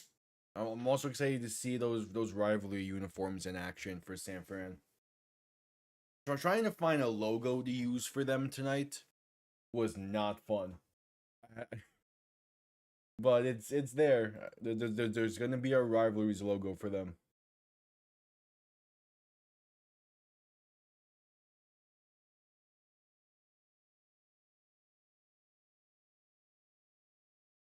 Yep, at the half.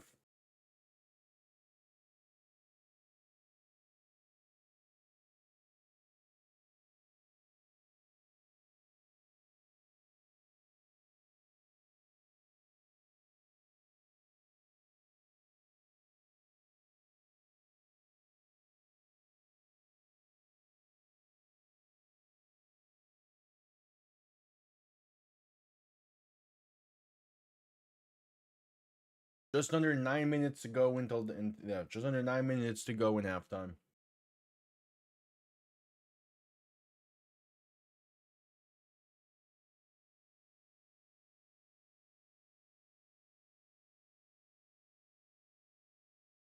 Yeah, I forgot to send this to.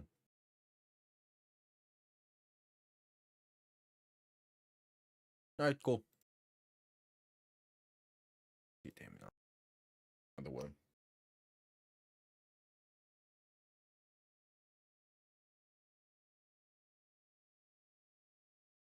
And now there's George Kittle. I see. Is he like officially good to go for tonight?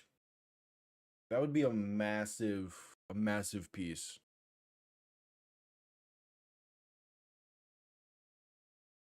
So again, winner of tonight's game is the 1 seed and the NFC West champion. If Seattle loses, they're guaranteed the 5 seed and will play one of these two teams. If the 49ers lose, they're either the 5th or the 6th seed. That's going to make things a bit more interesting. George Kittle's questionable alongside Ricky Pearsall and Trent Williams. Okay. Yeah, Torrey Horton's on IR. Charlie Cross is out tonight. Kobe Bryant's doubtful. Josh Jones is questionable. All right.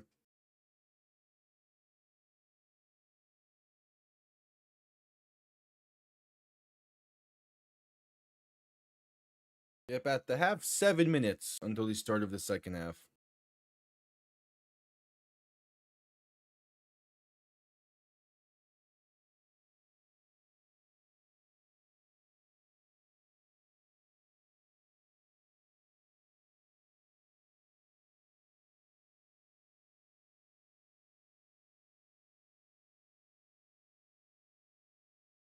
At halftime, weather still okay. We're nearing the tail end of the storm in Tampa. Hopefully, once it passes, it will pass for good. There is like a tail end of it that might flip the stadium a bit, but most of the second half will be played with relatively clear skies. That's good.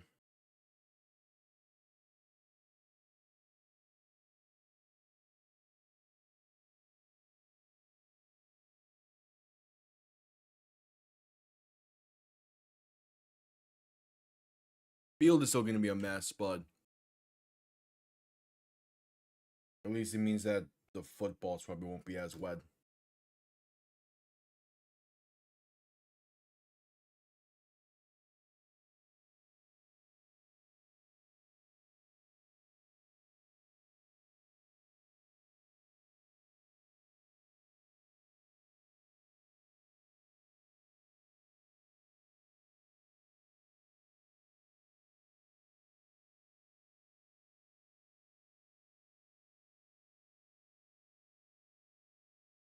Yep, at the half, 5:20 to go in halftime.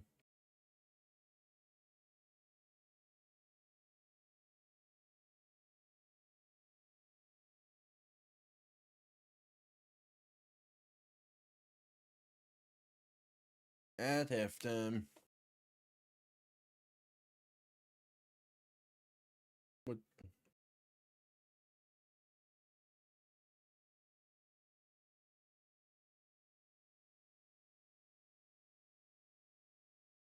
What?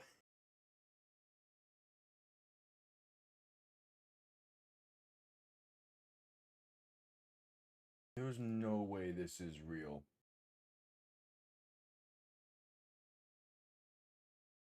T-Fox, there's no way this is real.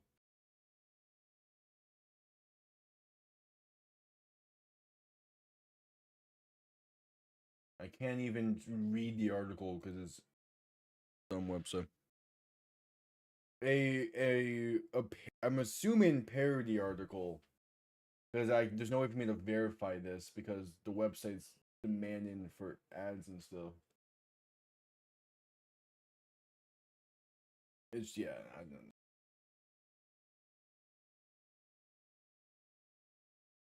The amount of weird shit that gets sent by this man. It's great, it's funny, but again, like how do you find stuff like?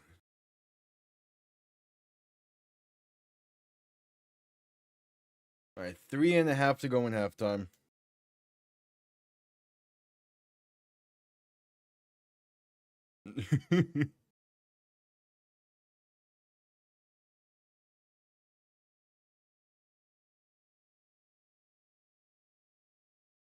It's to a point. Might not be the hit shot.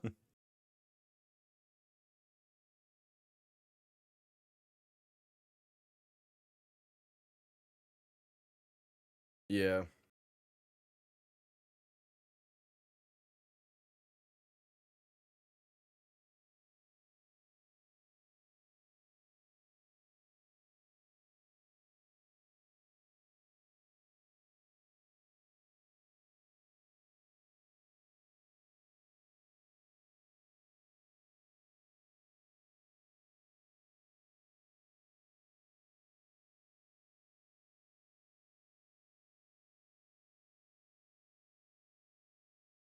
Two and a half to go in halftime.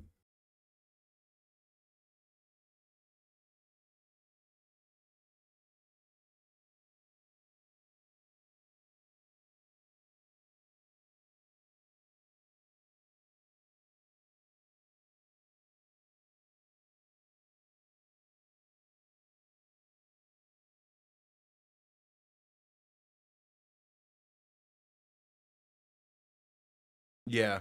That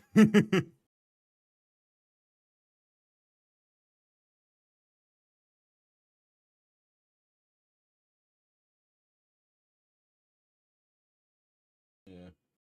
Minute 50 to go into the half.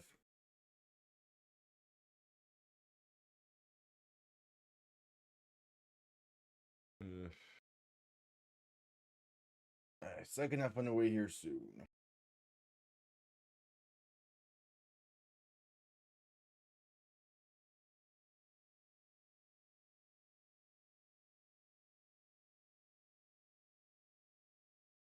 The thing with most of the stream times is that it's like middle of the day, and thus I'm not like. Because the thing with like stuff that T Fox and other my friends send me is that most of the time they get me late at night when I'm just like not really like having the mindset to like think. So it's just they always find a way to catch me off guard with some of the dumb shit they send.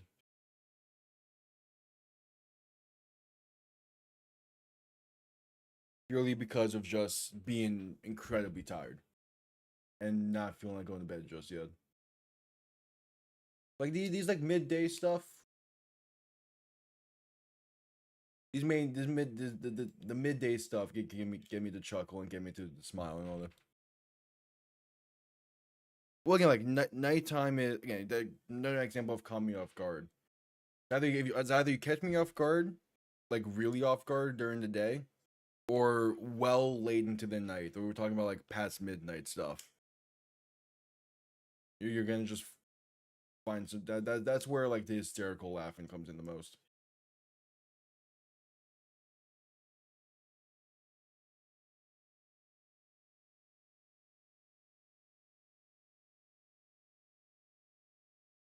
The second half gonna begin here soon. Yeah, it's still raining, but it's not as bad as what it has been.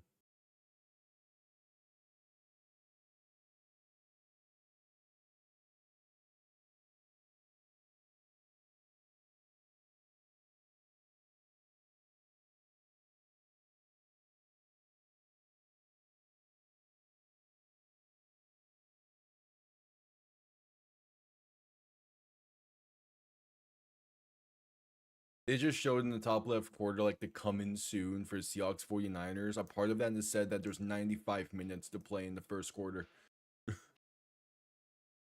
Second half kickoff underway. Going to be out the back of the end zone for a touchback. The Panthers will begin from the 35. Let's see how they handle this first drive of the half.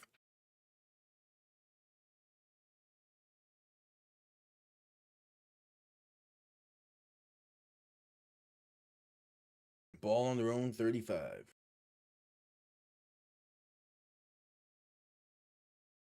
Yeah. If anything, due to inflation, the quarters should be getting shorter.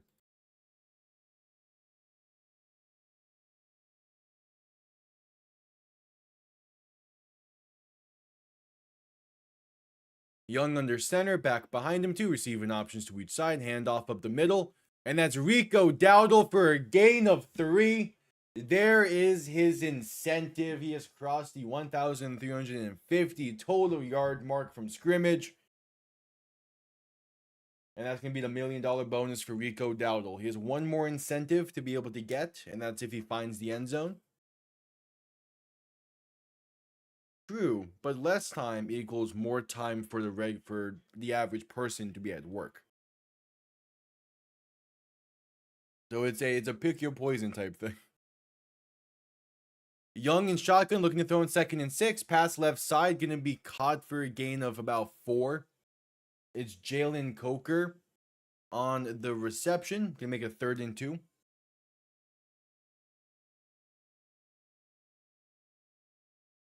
Yeah, 3rd and 2 from the 43.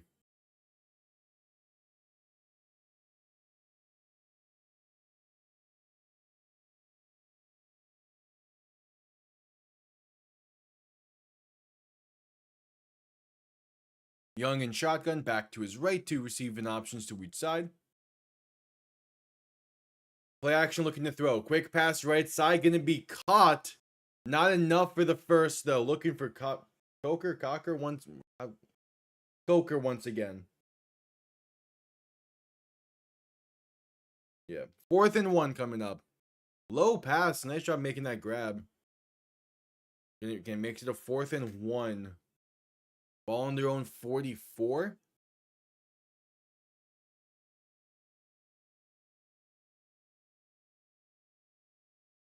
And they can keep the offense on the field. Young in shotgun, back to his right. 3 receiving options to the left. Hand off up the middle, and that's Chuba Hubbard. Enough for the first. He gets a gain of roughly 2.5 to keep this opening drive going. All right.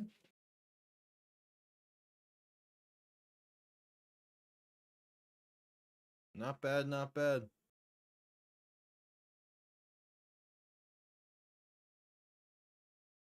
It would be very poetic for the Texans to win the division tomorrow.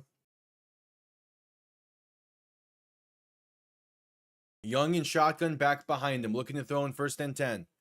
Pressure coming, rolling right. They're going to throw this at the feet of a potential tight end. And I wasn't really actually looking for the ball, though. So James Mitchell, the intended target. 2nd and 10 coming up.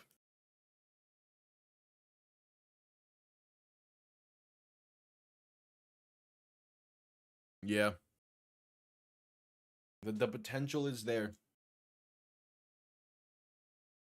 Because, yeah, the Texans are the only, like, current wildcard team that doesn't seem like they're resting starters. Which makes sense, because, again, they can still win that division. Young looking to throw in 2nd and 10. Has some time. Gonna step up. Pass over the middle is caught for the first. Pass the 35 to the 34. Ted McMillan on the reception. And a gain of 19 puts the Panthers past midfield. Yeah. If that happens and it doesn't get implemented to some degree, it is a massive waste opportunity.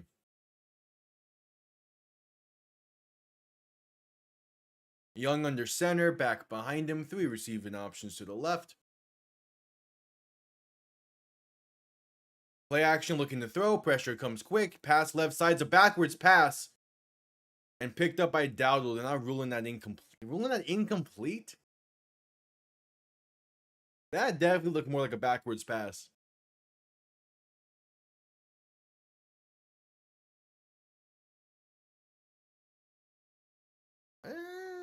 That's not a great camera angle. Yeah, Dowdle had a ton of space on that left side if he was able to hang on to it. And now they're ruling it the backwards pass. So it was a loss of 7. And the refs just screwed Carolina over there. Because again, like, Dowdle had space. He picked it up instantly.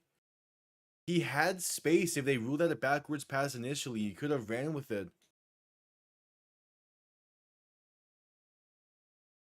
This is Young and shotgun, back to his left, 3 receivers to the right. Now 2nd and 16 from the Tampa 41. Young looking to throw. Pass over the middle is off the mark and incomplete. Looking for Mitchell Evans. Now a 3rd and 16 coming up.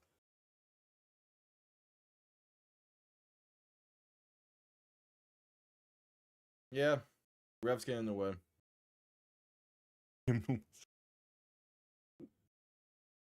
It's funny, I saw a post the other day that was like, and that was like also in that same degree of like, yeah, I'm normal up to the point you talk about 2 of my favorite characters. And I'm just like, yeah. Young looking to throw in 3rd and 16. Pass dump off over the middle for Chuba Hubbard, gonna work his way to about the 36. Yeah, so Carolina got massively screwed over there. And the drive stalls out.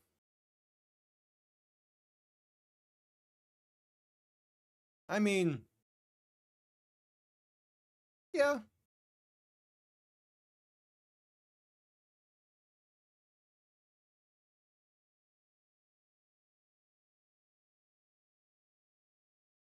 All right. So Ryan Fitzgerald on for the 54-yard kick from the left hash. To make this a 3-point game, the kick is up. And he missed it to the left. He hooked it wide left. The Panthers get nothing on the opening drive of the half. That's a rough was a rough opening drive of the half. It was not a great kick. It had the leg to it. But yeah, it came out sideways and went to the left. As Bryce Young is talking to the refs here as well. Yeah, good hold. Yeah, just rough. 10:27 to play in the third quarter. Gonna head to a commercial break. I mean, the rain has stopped now in Tampa, but the field conditions still aren't great. Hence the ball going sideways.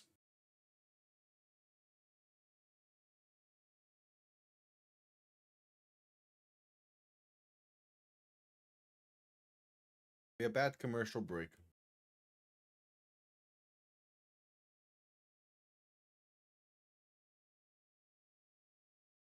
Hey, for now again, Carolina's defense, if they can just make a play, similar to what happened in the first half where they set up that touchdown. This is the opportunity for the Carolina defense.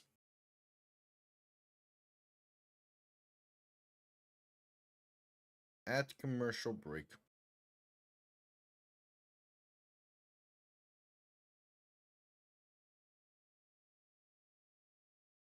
A pick six, just any type of turnover. A 3 and out for the first time today.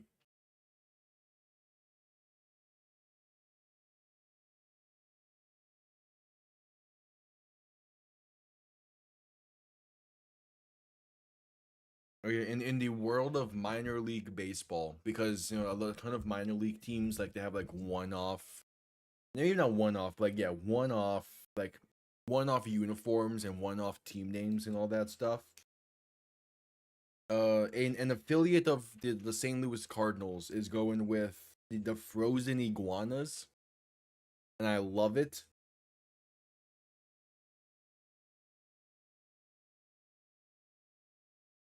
And I'm very tempted to try and get like a hat or something from them.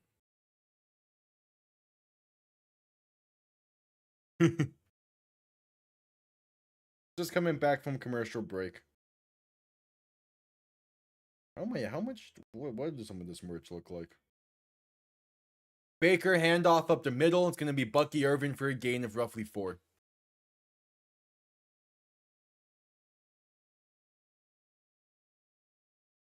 Yeah, pad looks nice. How much? I guess that's the other question for this.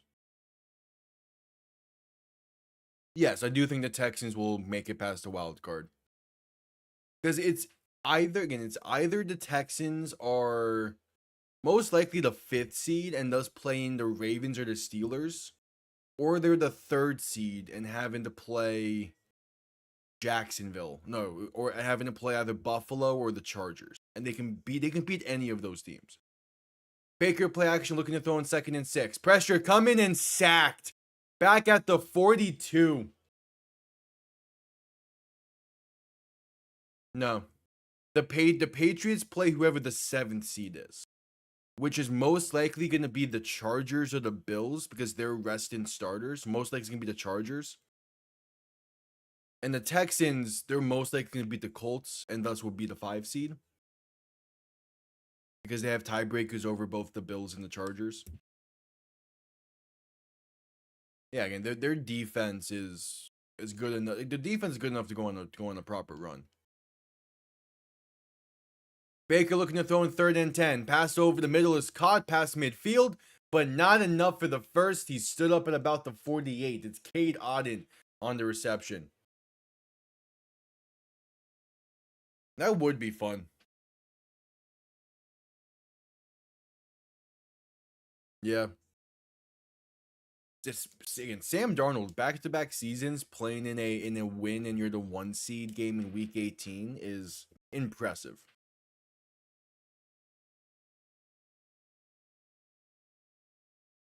Baker in shotgun, back to his left, 2 receiving options to each side. Man in motion, left to right. 4th and 2, and they let this play clock run down and take the delay of game. Yeah, back-to-back 14-3 seasons as well. Like, in order for Patriots Texans to be the AFC Championship, most likely that would mean that the Texans would need to be the 5 seed. Because ideally, like the Patriots win, the Jaguars would win their game, and thus it would set essentially the Texans need to be the lowest seed remaining entering the divisional round. That way they would play Denver first. If they're the 3 seed, it's still possible. Actually, no, the 3 seed's guaranteed to play the 2 seed. Yeah. Playoff seeding's kind of eh. Punt comes off clean, going to be fair caught at about the 6, maybe the 7.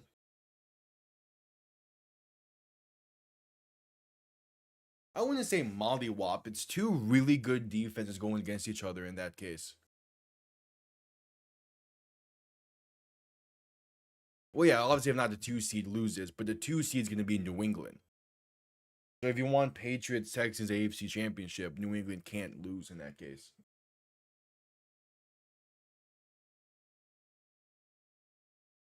Yeah. I mean, I guess there is a combination for New England to get the 3 seed. Pretty sure if Jacksonville wins and New England loses, they'll get the 3 seed. Which could be a fun scenario.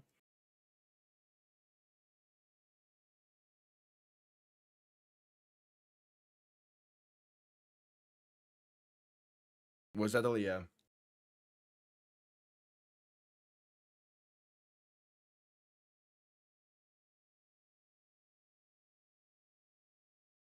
Again, I wouldn't say Bo Nix is awful. He's had some really great games this season. He's had some pretty okay games. He's had some bad games.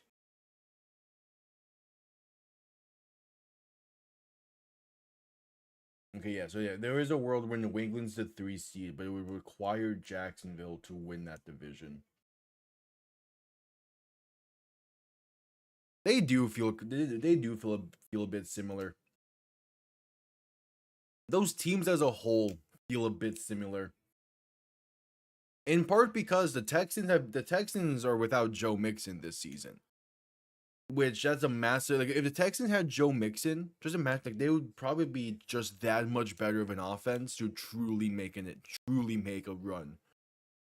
Now it's like, yeah, it's possible, but it's, the offense is a bit scary in that situation.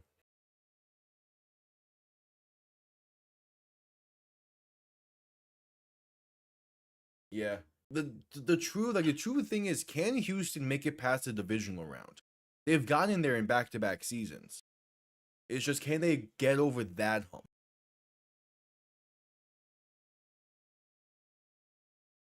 It feels that way, but I'm still like iffy and I don't know if they're hitting a stride or not right now.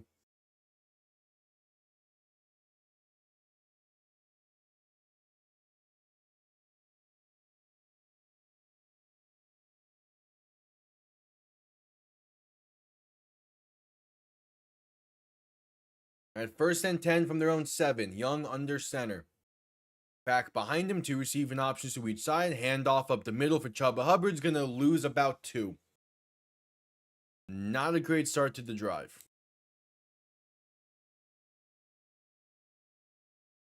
Texans, yeah, they're on a big win streak. What exactly is it?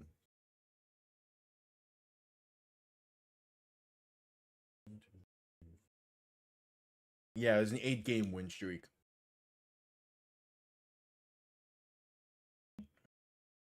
Young in shotgun, 3 receivers to the left, 2 to the right. 2nd and 11 from their own 6. 7.5 to play in the 3rd. Young looking to throw. Has some time, pass right side, caught by a wide open Chuba Hubbard, and going to get about 4. There is also a penalty down as well.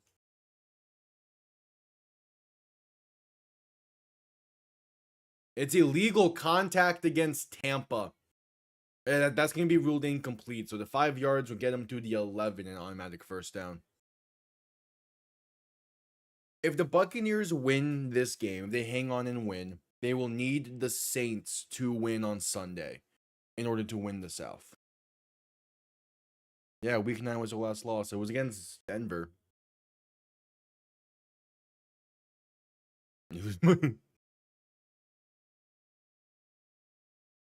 Yeah, I saw the crash. I mean, again, Davis Mills, he came in and really helped save that season, going 3-0 for the Texans in that time.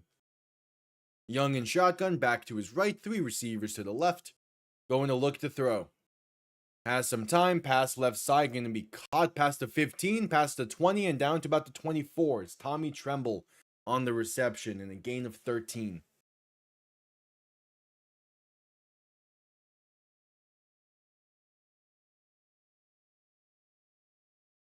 Probably could have gotten it out a bit sooner, but it works.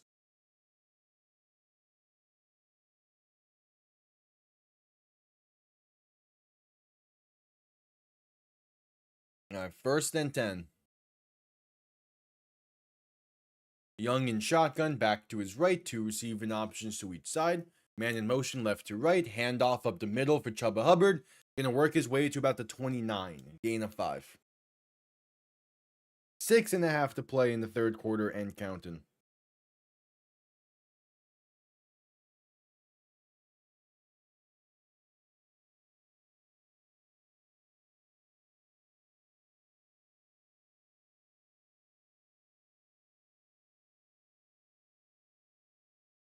Second and 5. Young under center, back behind him. Three receiving options to the right. Handoff up the middle for Hubbard once again. Gonna get inside the 30 to the 30, past the 30 to the 31. And Tommy Tremble's helmet goes completely flying there after a blocking altercation with a Buccaneer. What the?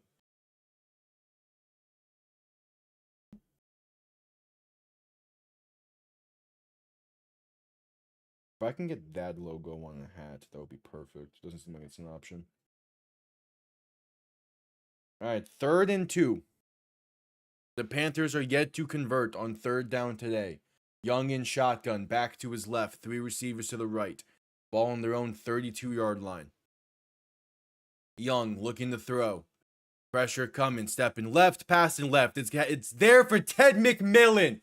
Past the 40 to the 38.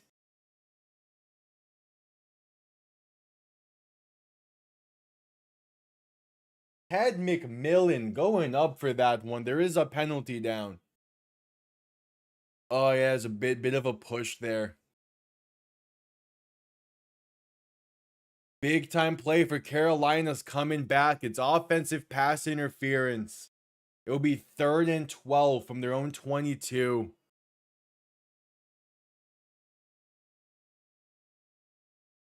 There's a bit of a push off there from McMillan. Yeah.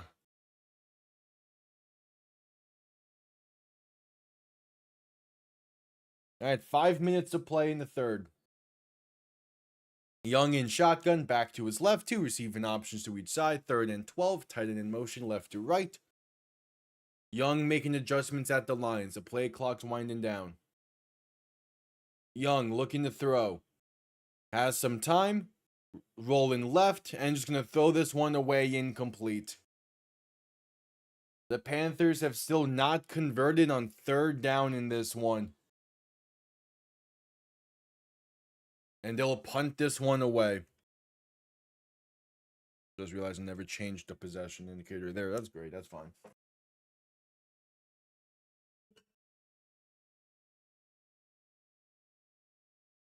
All right, 4th and 12.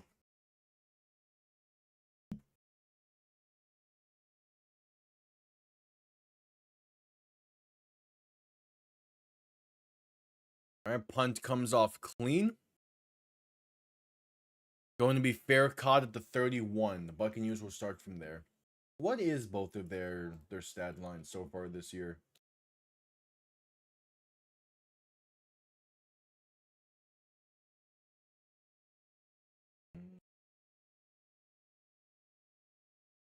Williams about what, 50 less passing yards, same amount of touchdowns, less interceptions. Yeah. Also, has been sacked a hell of a lot less.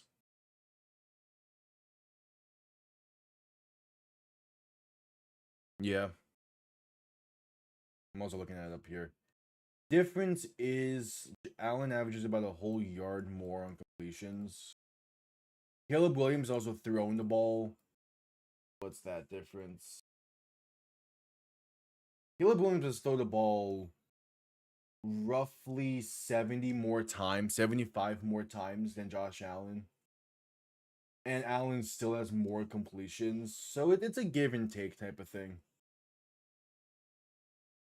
Caleb Williams is still playing well this year, but him and Allen are pretty similar this year. I wouldn't say that it's leagues better.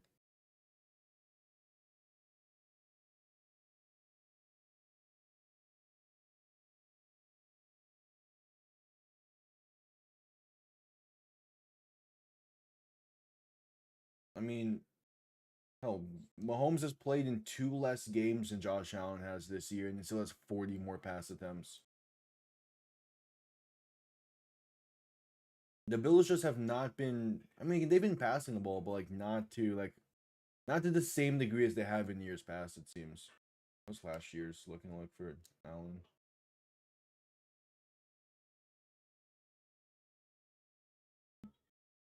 Yeah, 483. Yeah. Also, part of that is also the spam James Cook, and also Josh Allen uses his legs a lot. Caleb Williams uses his legs to create passing opportunities. Allen uses his legs to scramble and get yards. So a good chunk of Allen's pass attempts has turned into rushing yards instead. And they don't get credited as pass attempts that way. That's part of the difference as well. Yeah, see, back in 2023, Allen had nearly 580 pass attempts. Their offense has shifted a bit.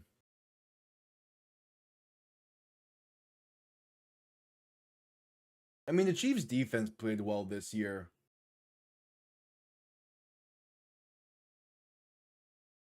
And just coming back from commercial break, 4.5 to play in the third. Mayfield under center, going to play action and look to throw. Pass left side, caught by Emeka Egbuka for a gain of about 8.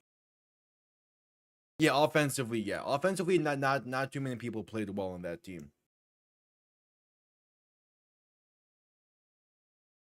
Which fair, it was a tough. I mean, again, for a good chunk of that season, earlier on in this season, they were without 2 very key offensive weapons.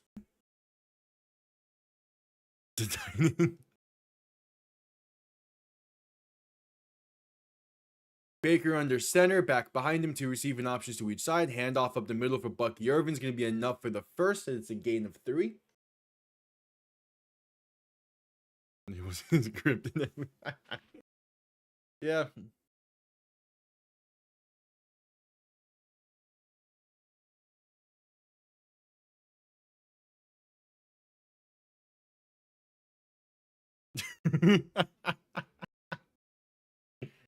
That would be a pain to film.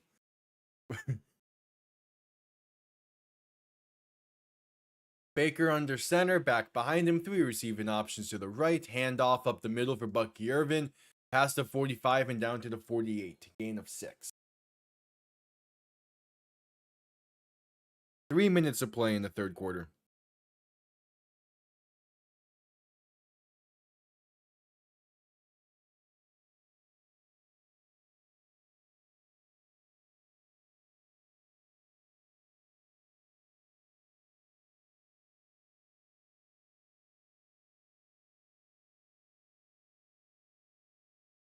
All right, so Baker under center, back behind him. Handoff up the middle for Irvin once again. Going to get to midfield before being stood up. Gain of 2. 3rd and 2 coming up. 2.5 to play in the third quarter for Tampa.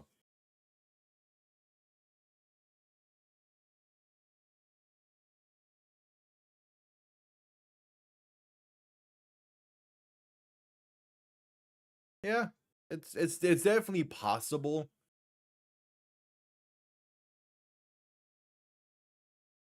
As Mayfield hands this off up the middle for Bucky Irvin for a gain of 2 or 3. Enough for the first. They keep the drive going.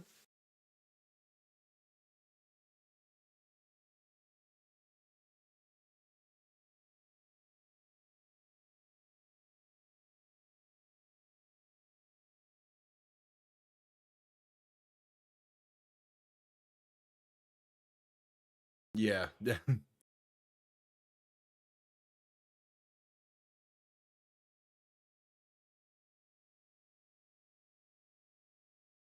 Baker under center, back behind him. 2 receiving options to each side. Tight end in motion, right to left. Play action, looking to throw.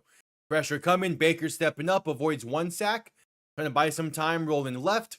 Passing left side, going to be incomplete. And there's the penalty. Looking for Cade Auden.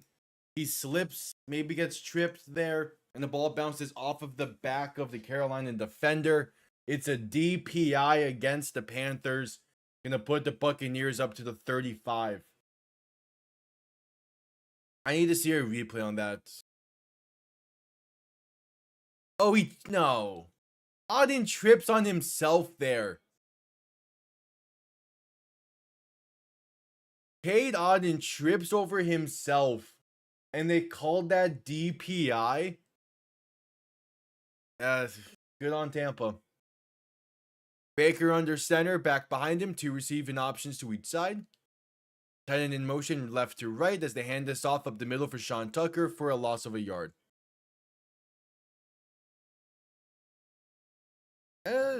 There's a few different reasons, potentially, for Lamar not winning MVP last year. One of it might just simply be voter fatigue, which is a dumb reason.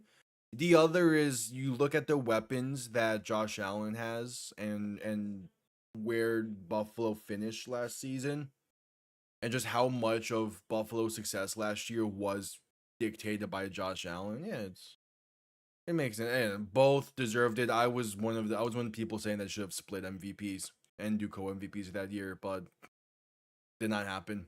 Baker handoff up the middle, going to be a gain of about 2 or 3.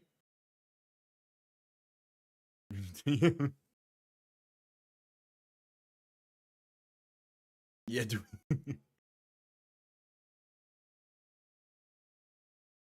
Yeah.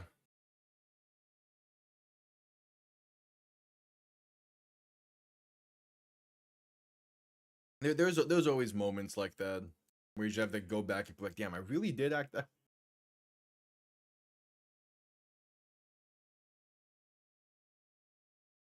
Yeah. But again, like the Bills offense last year and even again this year, it rides and dies with Josh Allen, and he still led them to a solid season last year. As we've reached the end of the 3rd quarter, 15 minutes to play. Yeah, you look at some of the games that Allen had last year. Like again, the game against the Rams last year, he was near perfect and they still lost. It's one of those things where like it probably should have been co-MVPs, but the NFL is not going to do that ever again, probably. Unless they absolutely have to.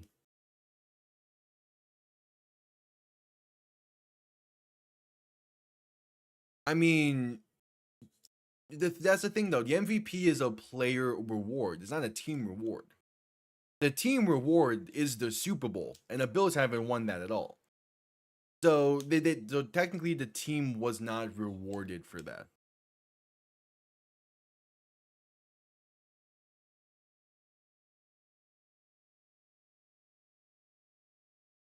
Yeah. Again, Lamar Jackson definitely had a case for MVP. If he would have won, it would have made complete sense. If anything, it should have been co-MVPs. But again, that's not really possible with how the NFL voting system works.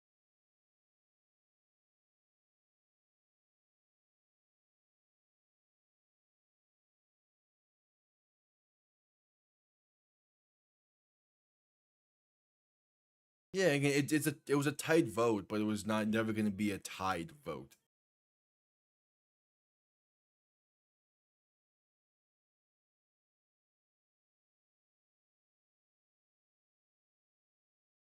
The 49ers are going to be without Trent Williams and Ricky Pearsall tonight. They are going to have George Kittle, though. Going to be interesting for the Sanford. Going to be interesting for the 49ers. Well, it's not only the odd number of voters thing. It's because it's still possible with the odd number of voters to get it tied. Because the way it works is a first place vote is 5 points. Second place is 4, and so on until you get to 5th place. you're never going to have a situation where all of those different points match up perfectly for two players. Because there's just too much going on there.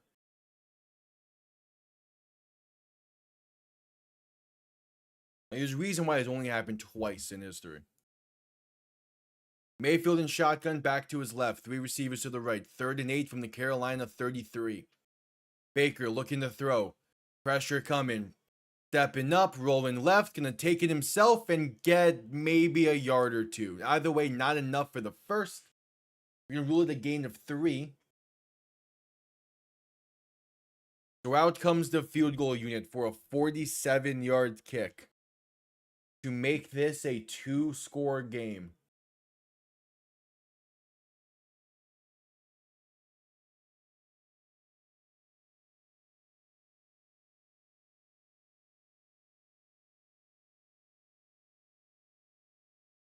"48-yard kick from the left hash. The kick is up, and it is good. 2-possession game in Tampa with 14-12 to play.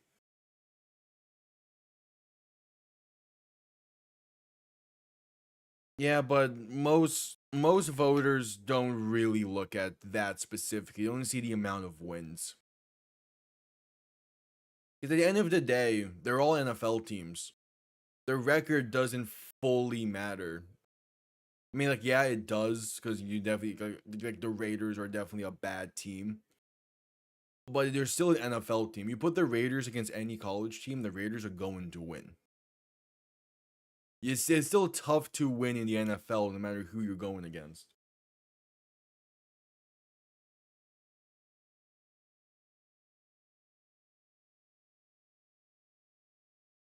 As we're at commercial break.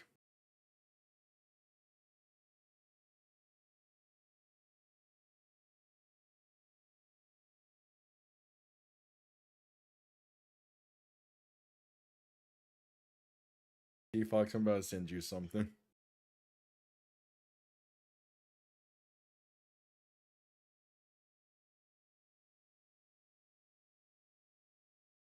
I'm not sure.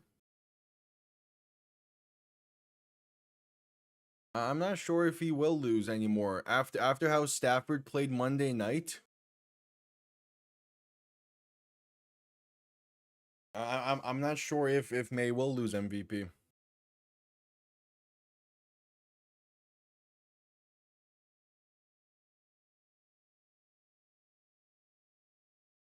And also, like, what exactly is the stat differences between those two? Yeah, like, it's like Stafford is 2nd in passing yards compared to May being 4th.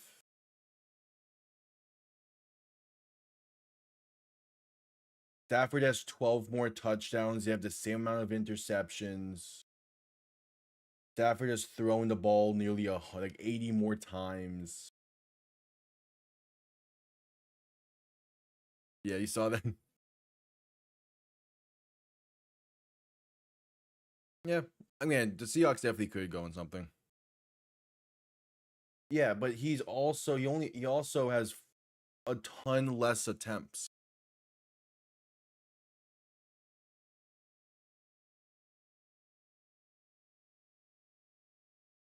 Like from some of the other like top end quarterbacks in the league right now, he is well under the amount of attempts. Again, it's still impressive what he's doing, but like that Stafford in 80 plus more attempts. Yeah, it's just gonna lead him.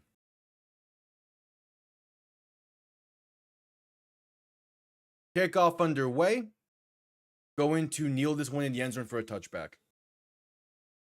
It's not just that. It's also just because the Patriots are a well-built all-around team. So the thing is, they also run the ball a ton. Just like the Bills, where the Bills use James Cook a ton, the Patriots use Ramondre Stevens and Travion Henderson a ton. Matthew Stafford's having that many attempts, plus with a ground game that is still solid. They have Stephon Diggs. Diggs is a superstar receiver in this league. Love fake toss right side, gonna throw it left, and that's a gain of about 2 or 3. Yeah, Diggs is still able to play. Yes, the Stafford's insanely falling. Yeah. Again, it's another case where both equally deserve it. If it goes to either, it would make sense.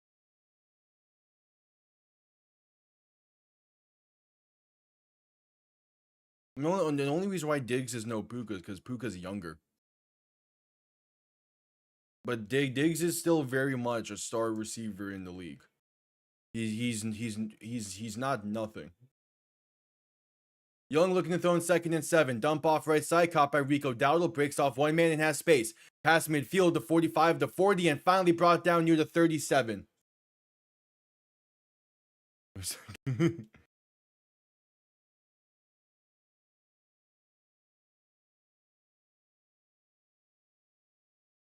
Yeah, the Falcons game was rough for Stafford. Really, just like these past 2-3 weeks, maybe 4 weeks have been a bit eh. Like, I still totally get the idea of it going to Stafford.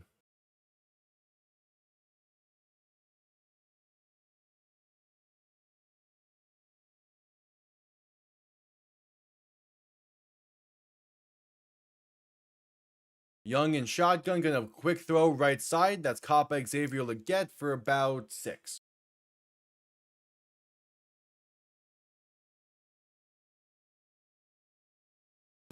Yeah.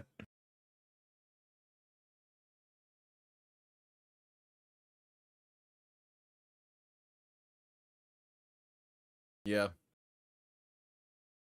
Also, like, again, at the end of the day, it's always it's a week by week thing up until this week.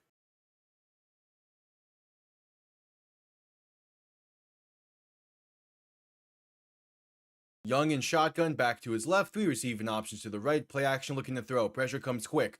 Pass over the middle is high and incomplete. Do it kind of in between 2 receivers, so 3rd and 5 coming up. Also, the other thing that's working in May's advantage is there is an East Coast bias in voting. And a lot of things, there's an East Coast bias, which is dumb, but it exists. It's definitely less in the NFL than in college, but it still does exist.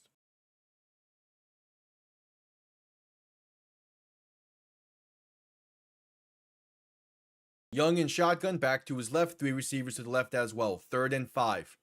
Young play action looking to throw. Pass over the middle is caught for the first down to about the 20. It's Xavier Legette, who's a bit shaken up after the play. He's gonna jog up. Yeah, he's feeling up that right leg. Kind of went down awkwardly off of it. Yeah, but that's from the fans. Fans don't vote for MVP. It would be funny if they did.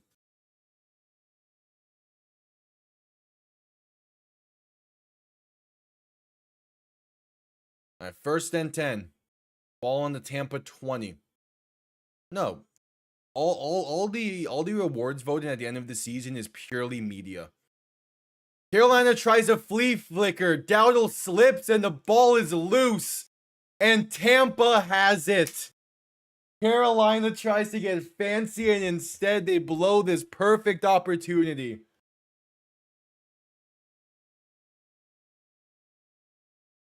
Trying to flea flicker. Dowdle slips. The toss back comes up well short.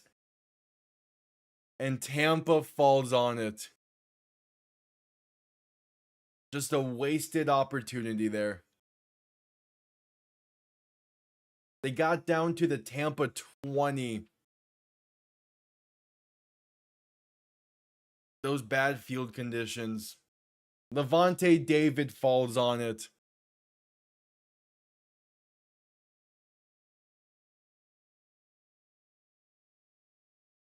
It's just the way the ball bounces.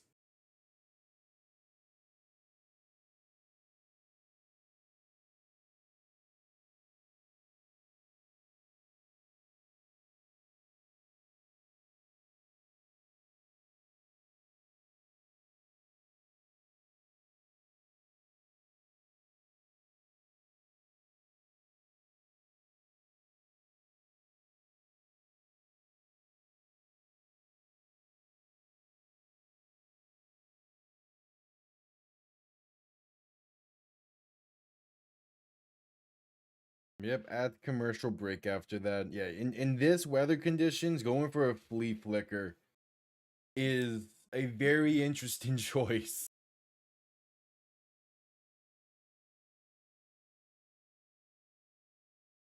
These Pirates can play. To an extent, they can, yeah.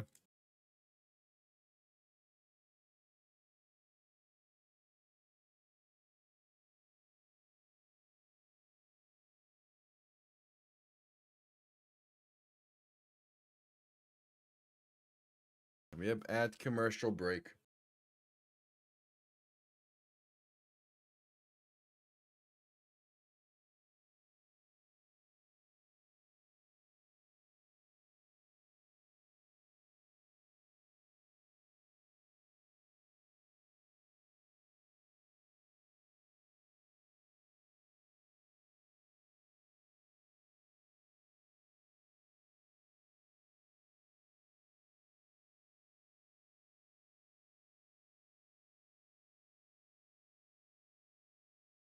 All right, back from commercial break. Showcasing the players warming up for the next game on the docket. As Mayfield under center, back behind him, 2 receiving options to each side. First and 10 from their own 29. Handoff left side for Bucky Irvin. Gonna get past the 30 and down to about the 32. Maybe 33. Gain of 3 or 4. Yeah, just doesn't even look like anyone was going open there either. It's just like, what's that play call in this type of game?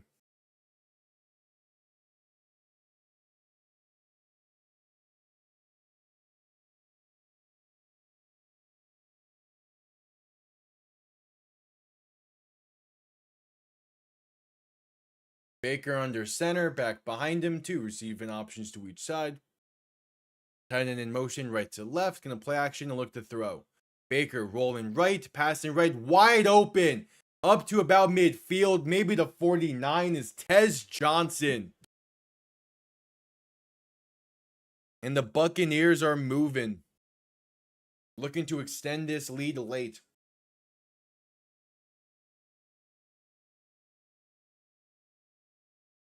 So you paid how much?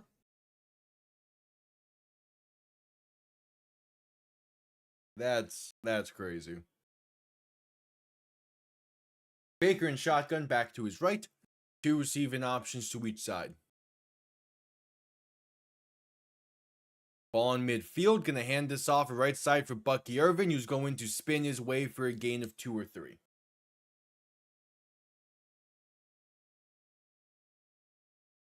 All right.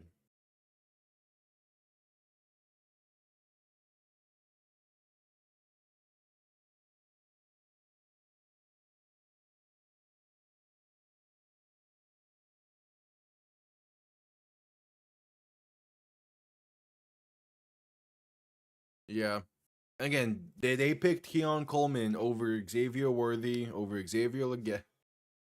They traded back for him twice. Baker looking to throw in 2nd and 7. Quick pass left side, going to be caught for Chris Godwin. His first reception of the game goes for a first down.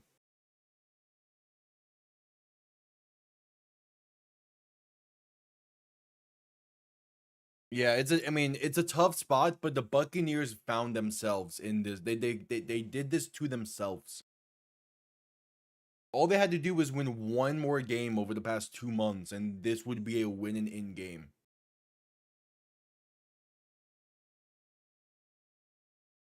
Baker under center, back behind him too, receiving options to each side, man in motion left to right. Baker gonna hand this off up the middle for Rashard White to get about 2.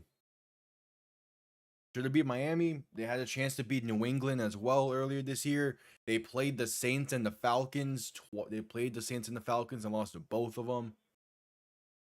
I mean, they led the Falcons late in that game and they blew it. Yeah. Again, they were up. They were up by like 14 against the Falcons in that game, and they found a way to lose that. Baker in shotgun, back behind him, 2 receiving options to each side, man in motion left to right. Play action looking to throw. Dump off right side. Caught by Auden. Has space for a first. Gets down to about the 25. I don't know. But Tampa found a way.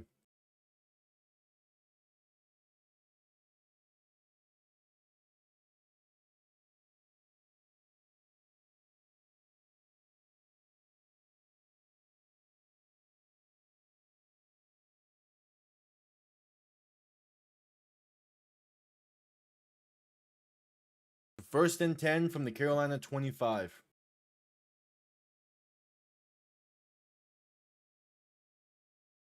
Baker under center, back behind him, 2 receiving options to each side. And there's movement before the snap. Going to be a false start on Tampa. Yard.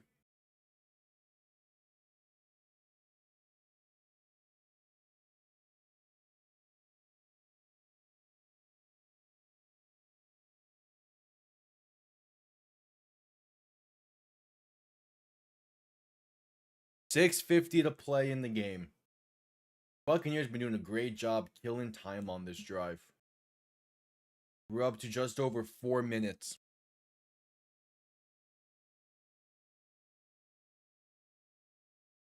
Baker in shotgun, back to his right, 2 receiving options to each side. Ball on the Carolina 30. Handoff up the middle for Rashard White, gonna get past the 25 and down to the 23. So a 2nd and 8 coming up.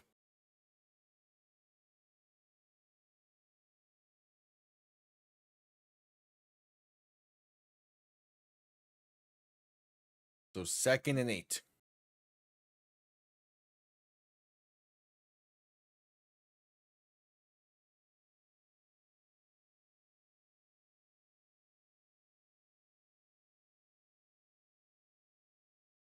Baker under center, back behind him, 3 receiving options to the left.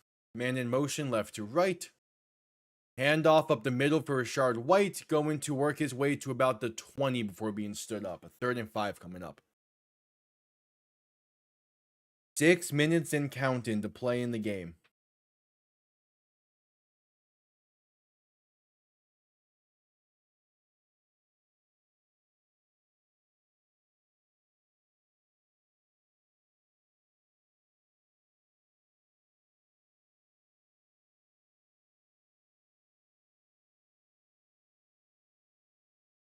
Third and 5.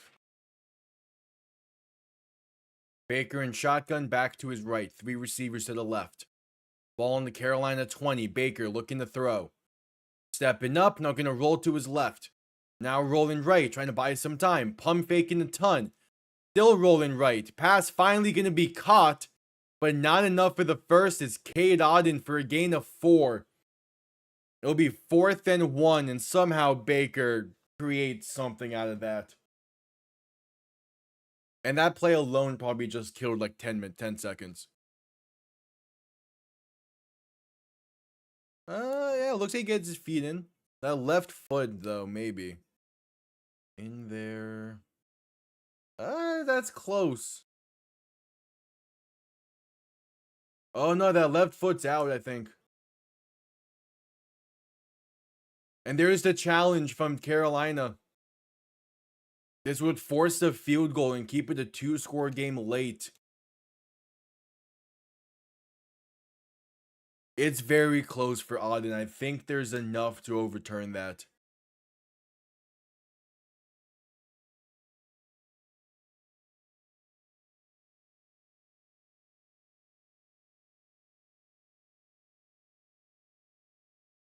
So we're gonna head to a commercial break as they review this.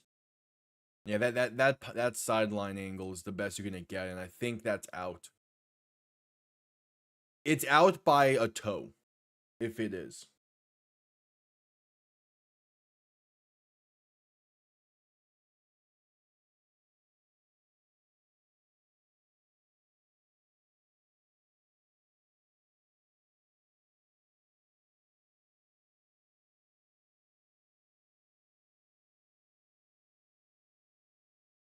Yep, at commercial break for the review.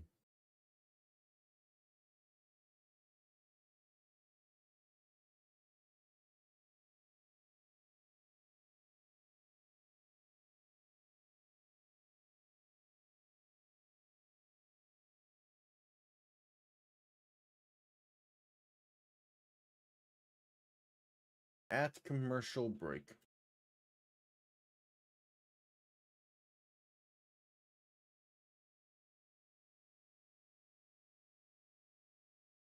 Oh, yeah, I forgot the Heat game is on right now. How's that going?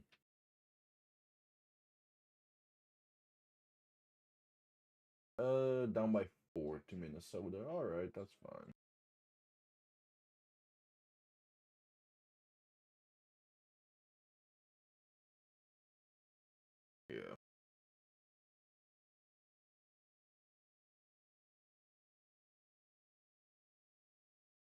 Yeah. Maybe. I don't know. I think the because there already is too much going on with like the feet inbound stuff anyway that most people don't understand. I think just adding to it is it kind of just muddles things.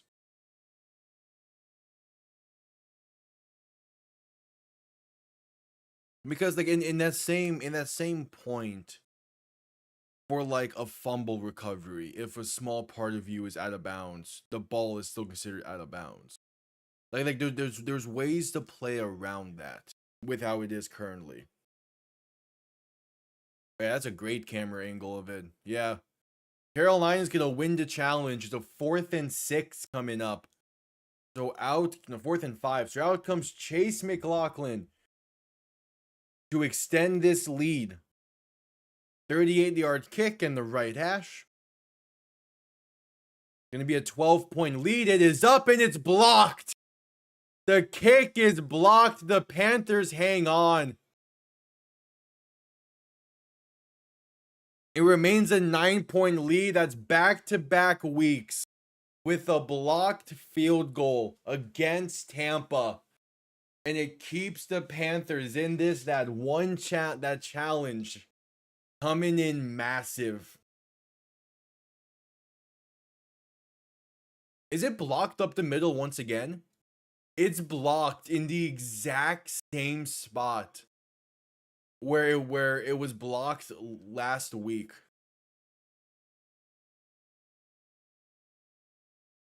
It's blocked in the exact same positioning. If Ravens Steelers ends with a blocked kick, that would be cinema.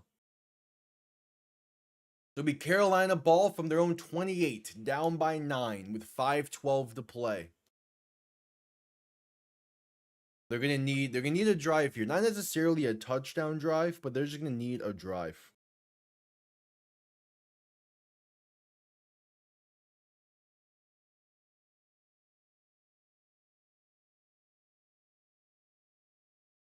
So Young in shotgun, back to his left, 3 receivers to the right. Ball on their own 28. Young looking to throw, quick pass right side, going to be caught for a gain of about 5.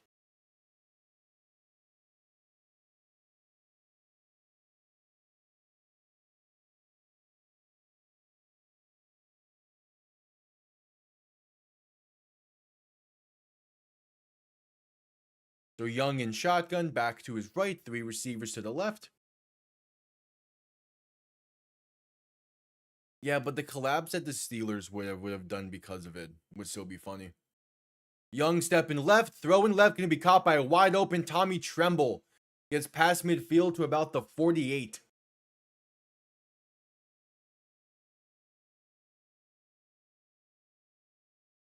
Tomorrow night's going to be very interesting. I have to decide which jersey to wear. I just realized.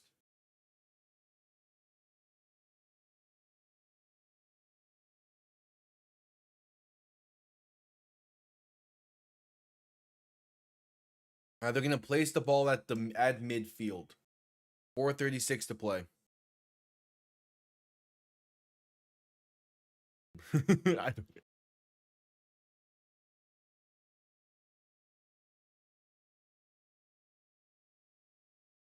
All right, Young in shotgun, back to his left, 3 receivers to the right.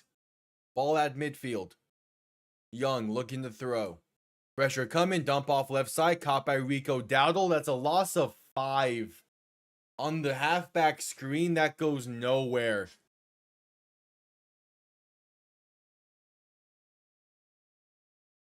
Yeah. Again, he would most likely be playing Houston.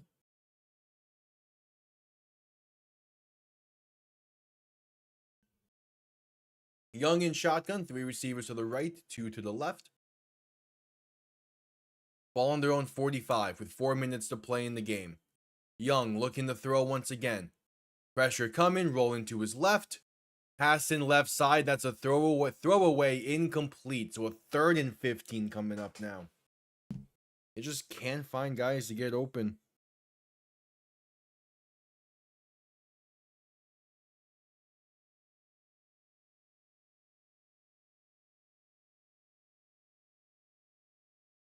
Third and 15.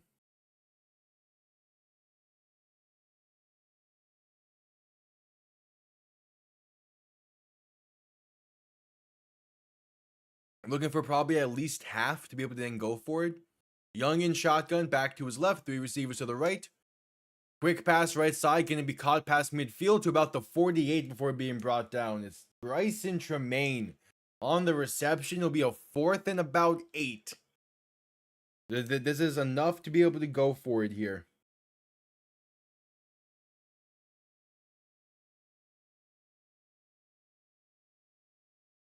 3.5 to play. Big time 4th down. With this being a 2-score game, this might go a long way to deciding it. Young in shotgun. Back to his left, 3 receivers to the left. Making some adjustments at the line. They get the snap off in time. Young looking to throw. Pressure coming. Deep shot. Right side. Wide open. Ted McMillan. Inside the 10 to the 7. A gain of about 40 for Carolina to make it 1st and goal. Tampa sent the pressure. Did not impact it whatsoever. Big time play for the Panthers to keep themselves in this. Go and hurry up. Young in shotgun, back to his right. 2 receivers to each side. 1st and goal. They're saying from the 8. Young to throw. Has some time. Pass back of the end zone is incomplete. Basically a throwaway. 2:31 to play. The key thing is you just need points. You just need points. Make this, you have all 3 timeouts. Make this a 1-score game. As Ted McMillan becomes the 2nd rookie in Panthers history with 1,000+ receiving yards. You just need to find points on this drive. And ideally, ideally before the 2-minute warning. Young in shotgun, back to his right, 2 receivers to each side. Play clock winding down to get the snap off in time. Young to throw. Pass, end zone, left side. Is caught! Jalen Coker! What a grab in contested coverage. And this brings it within 3, potentially 2, from 8 yards out. What a catch. Through the contact, through an incredible coverage. I mean, that's nearly perfect defense. It did not matter.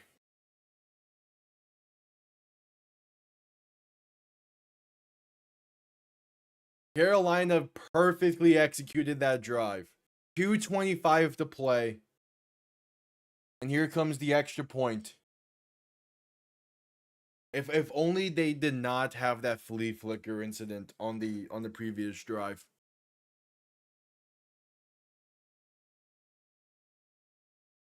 The extra point from the left hash is up.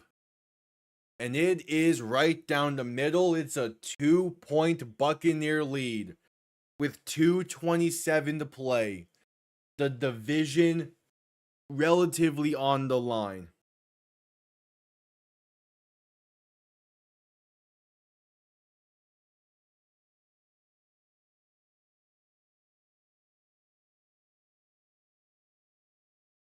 Roughly division technically on the line.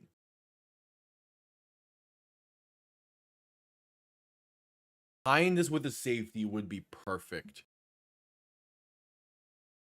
Like, just legitimately would be perfect.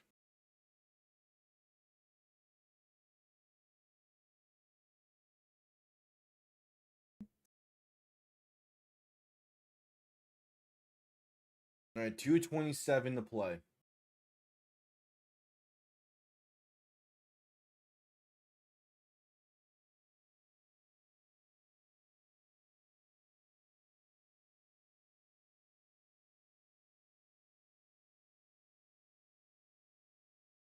And the rain is back on in Tampa.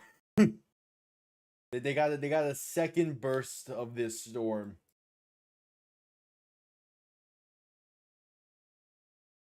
Yeah, the rain has returned, even though this weather map is weird, right? It's acting weird. But yeah, the rain's back on. Kickoff underway. Going to be returned beginning from the 8. Face up past the 20, 25, and down to the 29. All right, so the Panthers technically have 4 timeouts here. They have the 2-minute warning, and they have all 3 of their own. Hopefully, it won't stop this time. That was the perfect drive to have at just the perfect time, right before the rain came.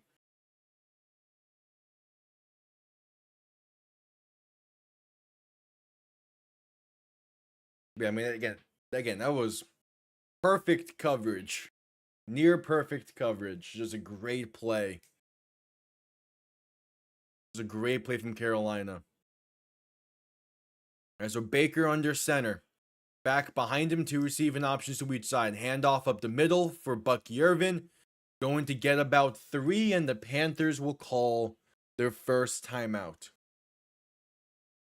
If they can hold them to a 3 and out, they will, in theory, have 1 timeout for their offense.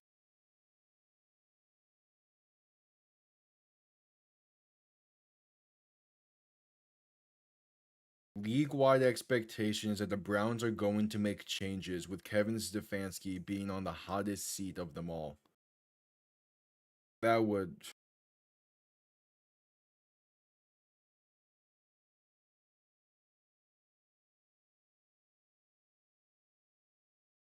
All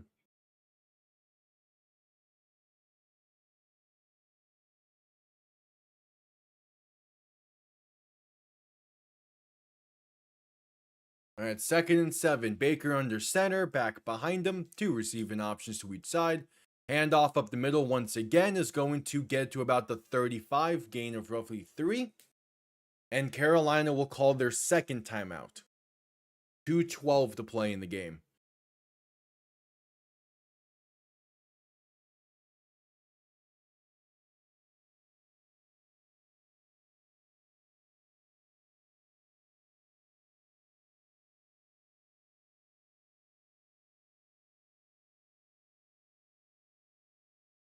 So 3rd and roughly 4.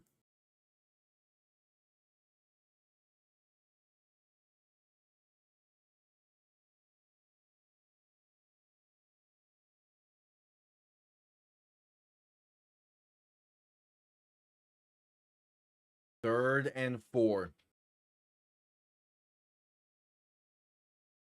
Yeah, it's a bit of a lose-lose. Baker play action, rolling right. Pass right side's enough for the first. Pass midfield and down to the Carolina 45 for Cade Auden. That will get us to the 2-minute warning. And that will probably do it. The Buccaneers are now a Saints win on Sunday away, tentatively, from winning another NFC South title. It will be their 5th straight, I believe.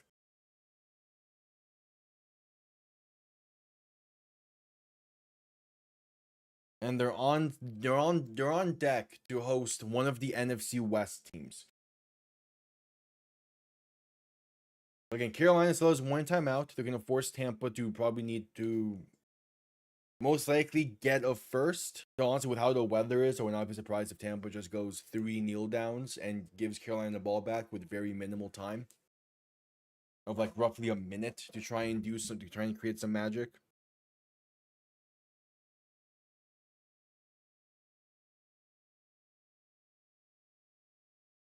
Okay, that is a possibility, isn't it? I didn't even think about the fact that Cleveland might be that dumb.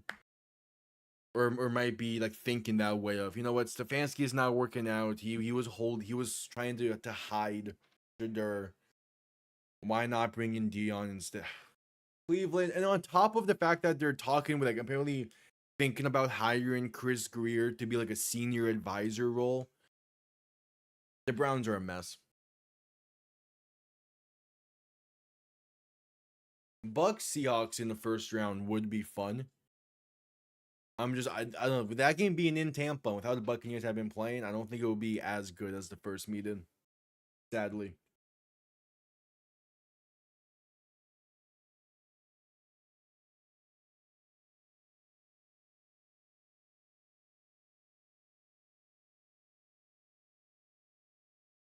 Yep, at commercial break. If what is Adam Gase up to right now?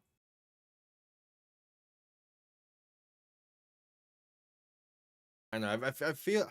What would Cleveland do realistically? There's no realistically with Cleveland. That's the issue. Yeah, true. Seattle will get to win in that rematch. That rematch would also be possible if the Buccaneers do, if the Saints Seahawks do still win.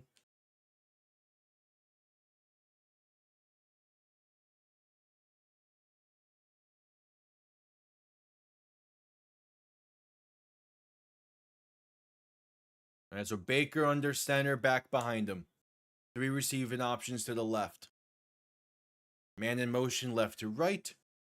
Baker gonna hand this off up the middle for Bucky Irvin for a gain of about 2.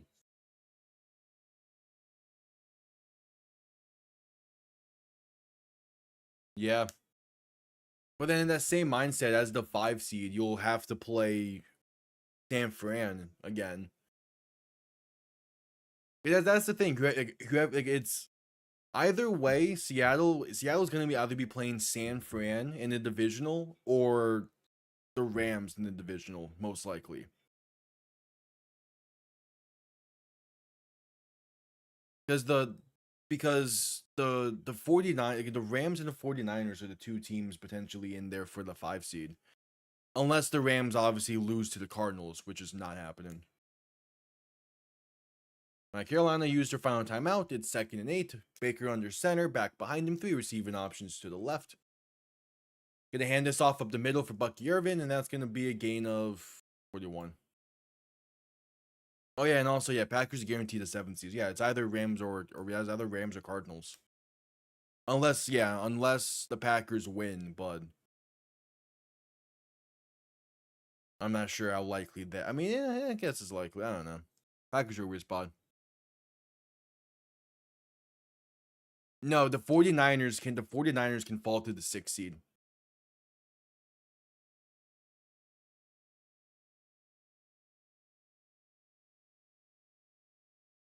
If the 49ers lose and the Rams win, the 49ers are the 6th seed. Yeah. All right, so if the Buccaneers call their first timeout with 1:11 to play, they're going to make sure they can kill as much time as possible.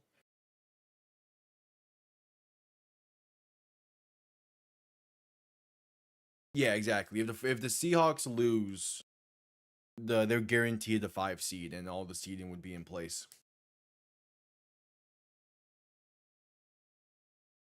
Yeah, true. I mean, it would depend who they play, either Philly or Chicago.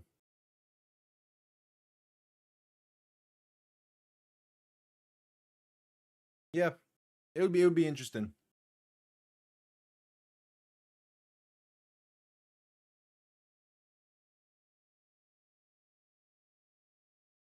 All right, Baker under center, back behind him, 3 receiving options to the left.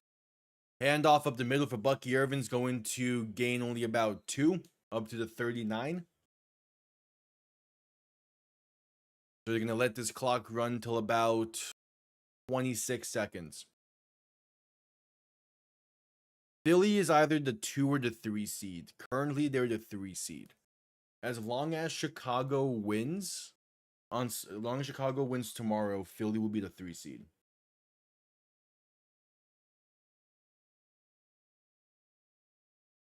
That's the idea. Which Chicago has to play Detroit. That's gonna be interesting. Alright, trying to get the Panthers to jump. It's not gonna work. Tampa will take the delay of game.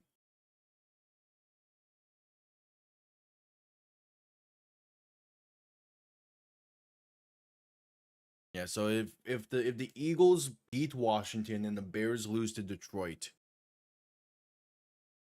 it would be Philly 2 seed, Bears 3 seed. And yeah, the 3 seed plays the 6 seed.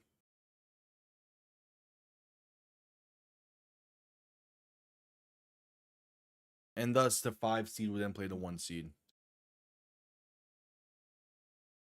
Yeah. As again, the playoffs are going to be interesting.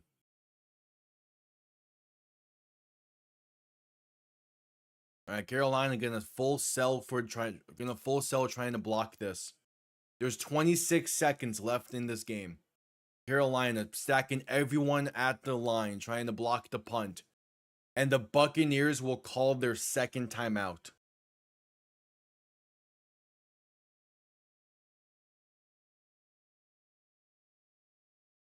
Yeah. In that case, yeah.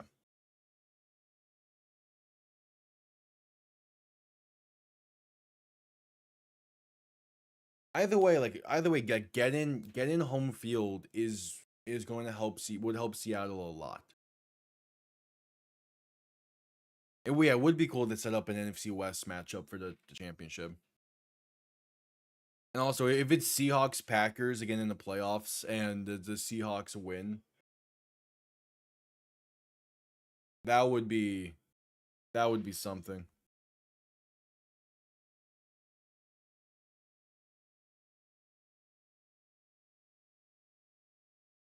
Expectation is Pete Carroll will be one and done.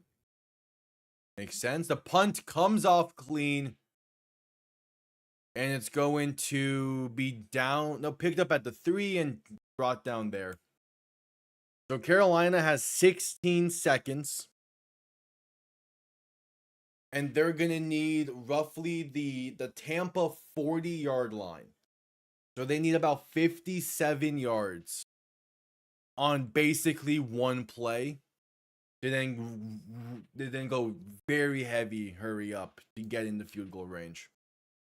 And get a field goal off in time. I mean, would it actually be better? Let's say they do get 57 yards on this play. Would it be better to go fire drill, or would it be better just to go hurry up and spike it? Yeah, if the Packers win, they play whoever the 1 seed is. Young in shotgun, back to his left. 3 receivers to the right. 18 seconds. Looking to throw. Has time, pass right side, gonna be caught but brought down inbounds at the 23. Panthers go hurry up. Gonna need to spike this and try and desperation play. There's the spike with 3 seconds. And so here comes the laterals.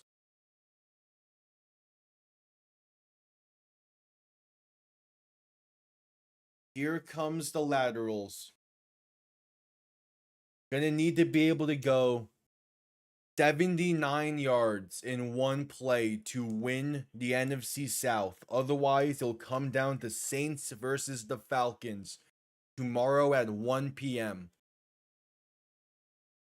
Young alone in shotgun. Tampa has 8 players past midfield.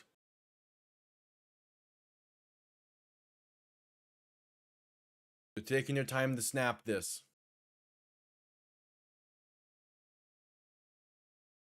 Alright, they're resetting the play clock. Okay.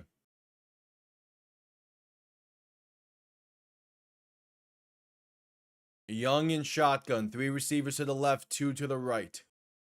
Looking to throw. There's the pass over the middle, and here comes the laterals. It's in the hands of McMillan. Now trying to lateral to one of his linemen, and the Buccaneers have it. The Buccaneers stay alive for one more day. The NFC South will be decided by Tyler Shuck and Kirk Cousins tomorrow at 1 o'clock. a 16-14 win. Yeah, the win-loss streak comes to an end. So now here's the stage. Tomorrow at 1 o'clock, if the Saints win, the Buccaneers win the NFC South, you'll have the home playoff game and will host some NFC West team. If the Falcons win, the Panthers win the division, and they'll host some NFC South team. My plan is I kind of want to go live with Saints Falcons. I have something in the morning tomorrow, so we will see if I'll be able to. If not, I'll be live at 4:25 for the Dolphins and Patriots game. I'll be live in a few minutes here, in about 30 or so minutes for Seahawks 49ers. And I'll be live for guaranteed 2 games tomorrow. I might try and fit in Saints Falcons. We'll see. I got something going on in the morning. I'm not sure what time I'll be done at. Yep, I appreciate everyone tuning in. I'm going to go ahead and schedule that stream for Seahawks 49ers. So we get to see where the NFC South winds up. No, maybe not for tomorrow. Because I got something going on in the morning. Because Miami plays at 4:25. I scheduled something for like early morning. I'm just not sure what time I'll get back at for that. We'll see. If I'm able to, I'll be live for it. If not, I'll be live twice tomorrow anyway. Yeah, appreciate everyone tuning in. I'll be live in about 30 or so more minutes. Hope to see you all there. If not, have yourselves a damn good one. Peace.